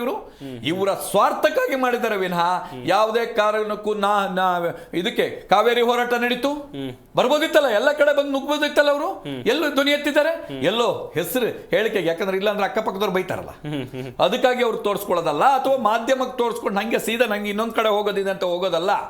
ಕನ್ನಡಿಗರ ಹೋರಾಟಗಾರರ ಜೊತೆ ನಿಲ್ಬೇಕು, ಹೋರಾಟಗಾರರು ಮಾಡ್ತಿರೋ ಕಾರ್ಯವನ್ನು ಶ್ಲಾಘನೆ ಮಾಡಬೇಕು. ಅದನ್ನ ಸರ್ಕಾರದ ಗಮನಕ್ಕೆ ಇಂತಿಂತ ಹೋರಾಟಗಳು, ಇಂತಿಂತ ಸಂಘಟನೆಗಳು ಇಷ್ಟು ಕೆಲಸ ಮಾಡ್ತಾ ಇದೆ, ಇವನ್ನ ಗುರುತಿಸುವಂತ ಕೆಲಸ ಮಾಡಬೇಕು. ಇವರಿಗೆ ಒಂದು ಸ್ವಲ್ಪ ನೀವು ಇದನ್ನು ಕೊಡುವಂತ ಕೆಲಸವನ್ನು ಮಾಡಬೇಕು, ಅನುದಾನ ಕೊಡುವಂಥದ್ದು ಮಾಡಬೇಕು. ಇವರು ಕಂಪ್ಯೂಟರ್ ಕಲಿಸ್ತಾ ಇದ್ದಾರೆ ಕನ್ನಡ ಉಚಿತವಾಗಿ, ಅವರಿಗೆ ಅನುದಾನ ಕೊಡುವಂಥದ್ದು ಮಾಡಬೇಕು. ಇದನ್ನ ನಾವು ಅವ್ರು ಮಾಡಬೇಕಾದಂತ ಇವರು ಅದೇ ಹೇಳಿದ್ನಲ್ಲ, ಬರೀ ಒಂದು 4 ಜಾತ್ರೆ ಮಾಡಿಕೊಂಡು, ಯಾಕಂದ್ರೆ ಅದನ್ನು ನಾವು ಅಷ್ಟು ಅಗೌರವವಾಗಿ ಹೇಳಬಾರ್ದು. ಯಾಕಂದ್ರೆ ಕನ್ನಡ ಸಾಹಿತ್ಯ ಪರಿಷತ್ತಿನ ಸಾಹಿತ್ಯ ಸಮ್ಮೇಳನ ಅಂತ ಹೇಳಿದ್ರೆ ಅದಕ್ಕೆ ನಮ್ಮಲ್ಲಿ ಬಹಳ ಪೂಜ್ಯ ಭಾವನೆ ಇದೆ. ಆದರೆ ಆ ಪೂಜ್ಯ ಭಾವನೆಯನ್ನು ತೆಗೆದು ಇವತ್ತು ಜಾತ್ರೆ ರೂಪದಲ್ಲಿ ಅದನ್ನು ಆಚರಣೆ ಮಾಡುವಂಥ ಕೆಲಸನ ಅಲ್ಲೂ ಕೂಡ ಹೊಡೆದಾಟ ಮಾಡುವಂಥ ಕೆಲಸ. ಸರ್, ಹೊಡೆದಾಟ ನಡೀತಾ ಇದೆ ಅಲ್ಲಿ ಅಂತ ಹೇಳಿದ್ರೆ ಅಲ್ಲಿ ಏನೋ ಲಾಭ ಇದೆ ಅಂತೇಳಿ. ಚುನಾವಣೆ ನಡಿಬೇಕು ಅಂದ್ರೆ ದುಡ್ಡಿದೆ, ದುಡ್ಡು ಕೊಟ್ಟು ಗೆದ್ದು ಬರ್ತಾ ಇದ್ದಾರೆ. ಇವತ್ತು ಜನಗಳಿಗೆ ಓಟ್ ಹಾಕೋರಿಗೆ ದುಡ್ಡು ಕೊಟ್ಟು ಗೆದ್ದು ಬರ್ತಾ ಅಂದ್ರೆ ಅಲ್ಲಿ ಲಾಭ ಇದೆ ಅಂತ ಆಯ್ತು, ಕಂಪಲ್ಸರಿ. ಇವತ್ತು ಅಲ್ಲೂ ಅಷ್ಟೇ ಮೈಕ್ ಕಿತ್ಕೊಂಡು ಜಗಳ ಮಾಡ್ಕೊಂಡು ಹೊಡೆದಾಟ ಮಾಡೋದಂದ್ರೆ ಮೊದಲೆಲ್ಲ ಇಲ್ಲ.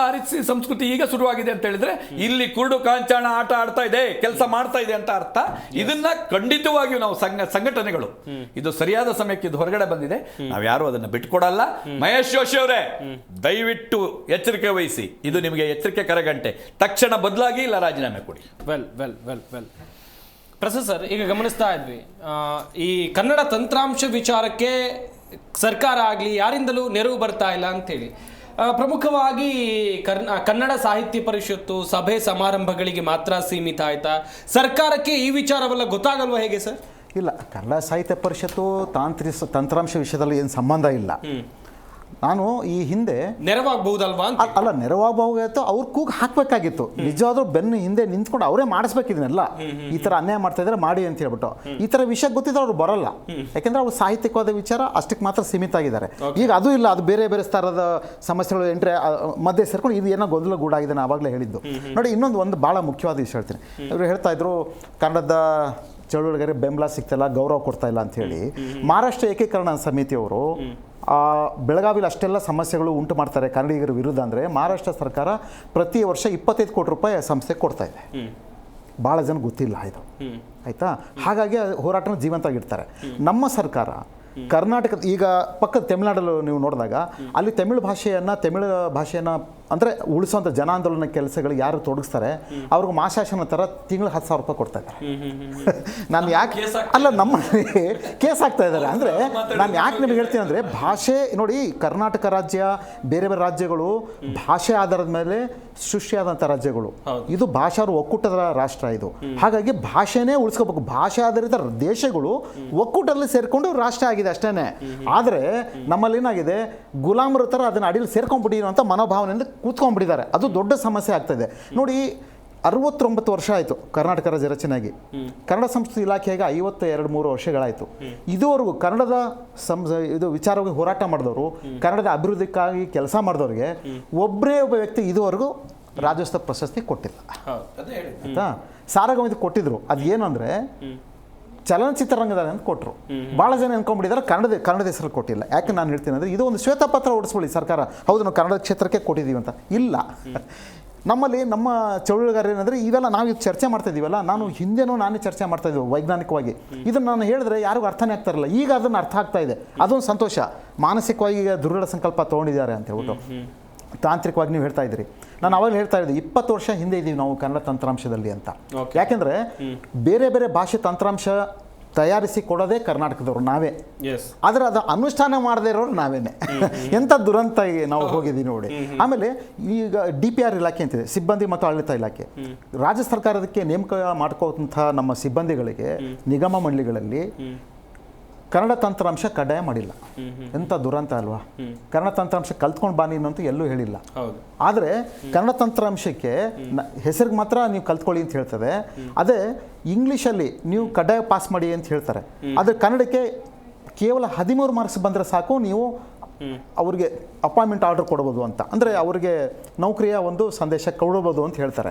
ಆದರೆ ನಿಜ ಹೇಳ್ಬೇಕಂದ್ರೆ ಈ ಹಿಂದೆ ಬರವಣಿಗೆಯಲ್ಲಿ ಎಷ್ಟು ಕನ್ನಡದ ಪ್ರಾಮುಖ್ಯತೆ ಇತ್ತೋ ಅಷ್ಟೇ ತಾಂತ್ರಿಕವಾಗಿ ಇವತ್ತು ಸರ್ಕಾರ ಅದಕ್ಕೆ ಪ್ರಾಮುಖ್ಯತೆ ಕೊಡುವಂಥ ಕೆಲಸ ಮಾಡಿದ್ರೆ ಮಾತ್ರ ಈ ಕರ್ನಾಟಕದಲ್ಲಿ ಕನ್ನಡ ನೆಲೆಗೊಳ್ಳುತ್ತೆ. ಇಲ್ಲಾಂದರೆ KPSC ಎಕ್ಸಾಮ್ಗಳಲ್ಲಿ ಎಲ್ಲವೂ ಕೂಡ ಆಂಗ್ಲಮಯ ವಾತಾವರಣ ಆಗಿದೆ, ಅಲ್ಲಿ ಕನ್ನಡ ವಾತಾವರಣ ಇಲ್ಲ. ಕನ್ನಡ ಪತ್ರಿಕೆ ಹೆಸರಿಗೆ ಮಾತ್ರ ಕಡ್ಡಾಯ ಮಾಡಿದ್ದಾರೆ. ಇಂಗ್ಲಿಷ್ ಪತ್ರಿಕೆನ 100 ಅಂಕಕ್ಕೆ ಮೀಸಲಿಟ್ಬಿಟ್ಟು ಕನ್ನಡ 50 ಬಂದರೆ ಸಾಕು ನೀವು ಪಾಸ್ ಆಗೋದು ಅಂತಂದ್ರೆ ಈ ಕರ್ನಾಟಕದ ಆಡಳಿತ ನಡೀತಾ ಇದೆಯಾ ಅಥವಾ ಆಂಗ್ಲ ಆಡಳಿತ ನಡೀತಾ ಇದೆ? ಇಂಥದ್ರ ಬಗ್ಗೆ ಕನ್ನಡ ಸಾಹಿತ್ಯ ಪರಿಷತ್ ಪ್ರಶ್ನೆ ಮಾಡಬೇಕು. ಇವತ್ತು ಎಲ್ಲಿ ಪ್ರಶ್ನೆ ಮಾಡ್ತಾ ಇದೆ? ಕೌಶಲ್ಯ ತರಬೇತಿಗಳು ಇವತ್ತು ಕನ್ನಡದ ಮುಖಾಂತರ ನಾವು ಕೊಡ್ತಾ ಇದೀವಲ್ಲ, ಆ ಥರದ ಮುಖಾಂತರ ಮಾಡಬೇಕು. ನಮ್ಮ ಜೊತೆ ಕೂಗು ಹಾಕ್ತೀರಾ, ಬರ್ತೀರಾ? ನಮ್ಗೆ ಅನುದಾನ ಕೊಡದೆ ಮೋಸ ಮಾಡಿದ್ದಾರೆ. IT-BT ಇಲಾಖೆ ಆಗಲಿ, ಸಮಾಜ ಕಲ್ಯಾಣ ಇಲಾಖೆ ಆಗಲಿ, ಕನ್ನಡ ಸಂಸ್ಕೃತಿ ಇಲಾಖೆ ಆಗಲಿ, ಎಲ್ಲ ಇಲಾಖೆಗಳು ನೀವು ನಮ್ಮ ಜೊತೆಗೆ ನಿಂತ್ಕೊಂಡು ಸಾಥ್ ಕೊಡ್ತೀರಾ, ಬರ್ತೀರಾ? ಇವತ್ತು ನಮ್ಮೆಲ್ಲ ಮಿತ್ರರು ಹೇಳ್ತಾ ಇದ್ದಾರೆ, ನಾವು ಬರ್ತೀವಿ, ಅನುದಾನ ಕೊಡ್ತನಕ ಬಿಡಲ್ಲ, ನಾವು ಜೊತೆ ನಿಂತ್ಕೊಳ್ತೀವಿ ಅಂತ ಹೇಳ್ತಾರೆ. ನೀವು ಸಾಹಿತ್ಯ ಪರಿಷತ್ ಯಾಕೆ ಮಾತಾಡಲ್ಲ? ತುಟಿನೇ ಬಿಚ್ಚಲ್ಲ ಯಾಕೆ? ಅಂದರೆ ನಾನು ಯಾಕೆ ಹೇಳ್ತಿದ್ದೆ, ಇದೆಲ್ಲವೂ ಕೂಡ ಕನ್ನಡದ ಸಮಸ್ಯೆ ಆಗಿದೆ. ಅದೇನು ಹೇಳಿದ್ದು, ಕನ್ನಡದ ಸೂತಕದ ಮನೆಯಲ್ಲಿ ಜಾತ್ರೆ ಹಬ್ಬಗಳು ಬೇಕಾಗಿಲ್ಲ. ಇವತ್ತು ಕೊರಳು ಪಟ್ಟಿ ಹಿಡ್ಕೊಂಡು ಮಾಡಿ ಇವತ್ತು ಸಾಹಿತ್ಯ ಸಮ್ಮೇಳನಗಳು ಕೇಳ್ಬೋದು. ಇವತ್ತು ಕೂಡ ಕಾಲ ಮಿಂಚಿಲ್ಲ. ಇವತ್ತು ನಿರ್ಣಯ ಮಾಡಿ ಕನ್ನಡಿಗರ ಉದ್ಯೋಗದ ಹಕ್ಕಿನ ಬಗ್ಗೆ ನೀವು ಇವತ್ತು ಶ್ವೇತಪತ್ರ ಹೊಡಿಸಿ, ಇವತ್ತು ಕನ್ನಡಿಗರ ಹಕ್ಕಿನ ಉದ್ಯೋಗದ ಹಕ್ಕಿನ ಬಗ್ಗೆ ಒಂದು ವಿಶೇಷ ಅಧಿವೇಶನ ಕರೆದ್ಬಿಟ್ಟು ಒಂದು ಕಡ್ಡಾಯ ಉದ್ಯೋಗದ ಹಕ್ಕಿನ ಬಗ್ಗೆ ಒಂದು ಕಾನೂನು ರಚನೆ ಮಾಡಿಬಿಟ್ಟು ನಿರ್ಣಯ ಕೈಗೊಳ್ಳಿ. ಆವಾಗ ನಾವು ಸಾಹಿತ್ಯ ಸಮ್ಮೇಳನ ಮಾಡ್ತೀವಿ ಅಂತ ನೀವು ನಿರ್ಣಯ ಮಾಡಿ, ಆವಾಗ ಕನ್ನಡ ಸಾಹಿತ್ಯ ಪರಿಷತ್ತಿನ ಅಸ್ತಿತ್ವ ಇಡೀ ಕನ್ನಡಿಗರು ಕೊಂಡಾಡ್ತಾರೆ. ನಿಜ ಅಲ್ವಾ? ಹೀಗೆ ಈ ರೀತಿಯಲ್ಲಿ ನೀವು ಕೆಲಸ ಮಾಡಿ. ಯಾಕಂದ್ರೆ ಕೇವಲ ಸಾಹಿತ್ಯ ಸಮ್ಮೇಳನ ಮೆಚ್ಚಿಸೋಕೆ ಮಾಡೋದಲ್ಲ, ನೀವು ಇದು ಪ್ರಶ್ನೆಗಳು ಹಾಕಿ ಸರ್ಕಾರಕ್ಕೆ. ನೀವು ಮಾಡಿದಾದ್ರೆ ಇದು ನಿಜವಾದ ಸಮ್ಮೇಳನ, ಇದು ನಿಜವಾದ ಕನ್ನಡದ ಸಾಹಿತ್ಯ ಸಮ್ಮೇಳನ. ಹೀಗೆ ಯಾಕಂದ್ರೆ ಕನ್ನಡಿಗರನ್ನ ತೊಂದರೆಯಲ್ಲಿಟ್ಟು, ಕನ್ನಡಿಗರನ್ನ ಮಾನಸಿಕವಾಗಿ ಹಿಂಸೆಯಲ್ಲಿಟ್ಟು, ಕನ್ನಡಿಗರನ್ನ ಉಪವಾಸಕ್ಕಿಡಿವಿ ನಾವು ಸಮ್ಮೇಳನ ಮಾಡೋದ್ರಲ್ಲಿ ಅರ್ಥ ಇಲ್ಲ. ನೀವು ಈ ಪ್ರಶ್ನೆಗಳನ್ನ ಕೇಳಿ ಸರ್ಕಾರ ನಿರ್ಣಯ ಮಾಡಿಸಿ, ಕಾನೂನು ಮಾಡಿಸಿ, ಕಾನೂನು ನೇರವಾಗಿ ಮಾಡೋಕ್ಕಾಗದಿದ್ರೆ ಈಗ ನಾಮಫಲಕ ಅಳವಡಿಸೋದಕ್ಕೆ ಯಾವ ರೀತಿ ನಾವು ಕ್ಯಾಬಿನೆಟ್ ಅಲ್ಲಿ ನಿರ್ಣಯ ಮಾಡಿದ್ವಿ, ಆ ಥರ ಉದ್ಯೋಗದ ಹಕ್ಕಿನ ಬಗ್ಗೆ ಕ್ಯಾಬಿನೆಟ್ ನಿರ್ಣಯ ಮಾಡಿಬಿಟ್ಟು ಅದನ್ನ ತುರ್ತಾಗಿ ಜಾರಿ ಮಾಡ್ತಾ ಕೆಲಸ ಮಾಡಿ, ಅವಾಗ ಸಾಹಿತ್ಯ ಸಮ್ಮೇಳನಕ್ಕೆ ಯಾವ ವಿಘ್ನಗಳು ಬರಲ್ಲ. ಎಲ್ಲರೂ ಹೌದಪ್ಪ ನಿಜವಾದ ಕನ್ನಡದ ಕೆಲಸ ಮಾಡ್ತಾ ಇದ್ದಾರೆ, ಸಾಹಿತ್ಯ ಸಮ್ಮೇಳನ ಇವತ್ತು ನಿರ್ಣಯ ಕೈಗೊಳ್ತಾ ಇದೆ ಅಂತ ಹೇಳ್ಬಿಟ್ಟು ಎಲ್ಲರೂ ಕೈ ಜೋಡಿಸ್ತಾರೆ. ಇಲ್ಲಾಂದ್ರೆ ಈ ಭಿನ್ನಾಭಿಪ್ರಾಯ ಇನ್ನೂ ಹೆಚ್ಚಾಗುತ್ತೆ ಅಂತ ನಾನು ಹೇಳ್ತೀನಿ. ಖಂಡಿತ. ಎಸ್ ವೀಕ್ಷಕರ ಗಮನಿಸಿದ್ರೆ ಸಾಕಷ್ಟು ವಿಚಾರಗಳ ಕುರಿತು ನಾವು ಚರ್ಚೆಯನ್ನ ಮಾಡಿದ್ವಿ. ನಮ್ಮ ಈ ಚರ್ಚಾ ಕಾರ್ಯಕ್ರಮದಲ್ಲಿ ಭಾಗಿಯಾದಂಥ ಪಿ ಕೃಷ್ಣೇಗೌಡರು, ಹಾಗೆಯೇ ಡಾಕ್ಟರ್ ರವಿ ಶೆಟ್ಟಿ ಬೈಂದೂರು, ಹಾಗೆಯೇ ಡಾಕ್ಟರ್ ಆರ್ ಎ ಪ್ರಸಾದ್, ಎಲ್ರಿಗೂ ಕೂಡ ಧನ್ಯವಾದಗಳು. ನೀವು ನಮ್ಮ ಕಾರ್ಯಕ್ರಮದಲ್ಲಿ ಭಾಗಿಯಾಗಿ ಸಾಕಷ್ಟು ಮಾಹಿತಿಯನ್ನು ಕೊಟ್ಟಿದ್ದಕ್ಕಾಗಿ. ನೋಡ್ತಾ ಇದ್ದೀರಿ ವೀಕ್ಷಕರೇ, 87ನೇ ಕನ್ನಡ ಸಾಹಿತ್ಯ ಸಮ್ಮೇಳನಕ್ಕೆ ಹಲವು ವಿಘ್ನಗಳು ಎದುರಾಗಿದೆ. ಒಂದು ಕಡೆಯಲ್ಲಿ ಸಿದ್ಧತೆ ಜೋರಾಗಿ ನಡೀತಾ ಇದ್ರೆ, ಇನ್ನೊಂದು ಕಡೆಯಲ್ಲಿ ಕನ್ನಡ ಸಾಹಿತ್ಯ ಪರಿಷತ್ನ ಅಧ್ಯಕ್ಷರ ವರ್ತನೆಯನ್ನ ಖಂಡಿಸಿ ಸಾಹಿತಿಗಳು ಕಿಡಿಕಾರ್ತಾ ಇದ್ದಾರೆ. ಇಷ್ಟೆಲ್ಲ ಅಸಮಾಧಾನದ ಮಧ್ಯೆ ನಮ್ಮ ಕನ್ನಡದ ಹಬ್ಬ, ನಮ್ಮ ಸಾಹಿತ್ಯದ ಹಬ್ಬ, ನಮ್ಮ ಸಂಗೀತದ ಹಬ್ಬ ಹೇಗೆ ಯಶಸ್ವಿ ಆಗುತ್ತೆ ಅಂತೇಳಿ ಜನರು ಕೂಡ ಪ್ರಶ್ನೆಗಳನ್ನ ಕೇಳ್ತಾ ಇದ್ದಾರೆ. ಈ ಎಲ್ಲ ವಿಘ್ನಗಳು ನಿವಾರಣೆ ಆಗಿ ಕಾರ್ಯಕ್ರಮ ಯಶಸ್ವಿ ಆಗಬೇಕು, ಯಾಕಂತ ಹೇಳಿದ್ರೆ ಅದು ನಮ್ಮ ಕನ್ನಡದ ಹಬ್ಬ ಎನ್ನುವಂಥ ಕಾರಣಕ್ಕಾಗಿ. ಇಷ್ಟು ಹೇಳ್ತಾ ಈ ವಿಶೇಷ ಚರ್ಚಾ ಕಾರ್ಯಕ್ರಮವನ್ನು ಮುಗಿಸ್ತಾ ಇದೀವಿ. ನೋಡ್ತಾ ಇರಿ ಜಿ ಕನ್ನಡ ನ್ಯೂಸ್, ಸತ್ಯವೇ ಸುದ್ದಿಯ ಜೀವಾಳ.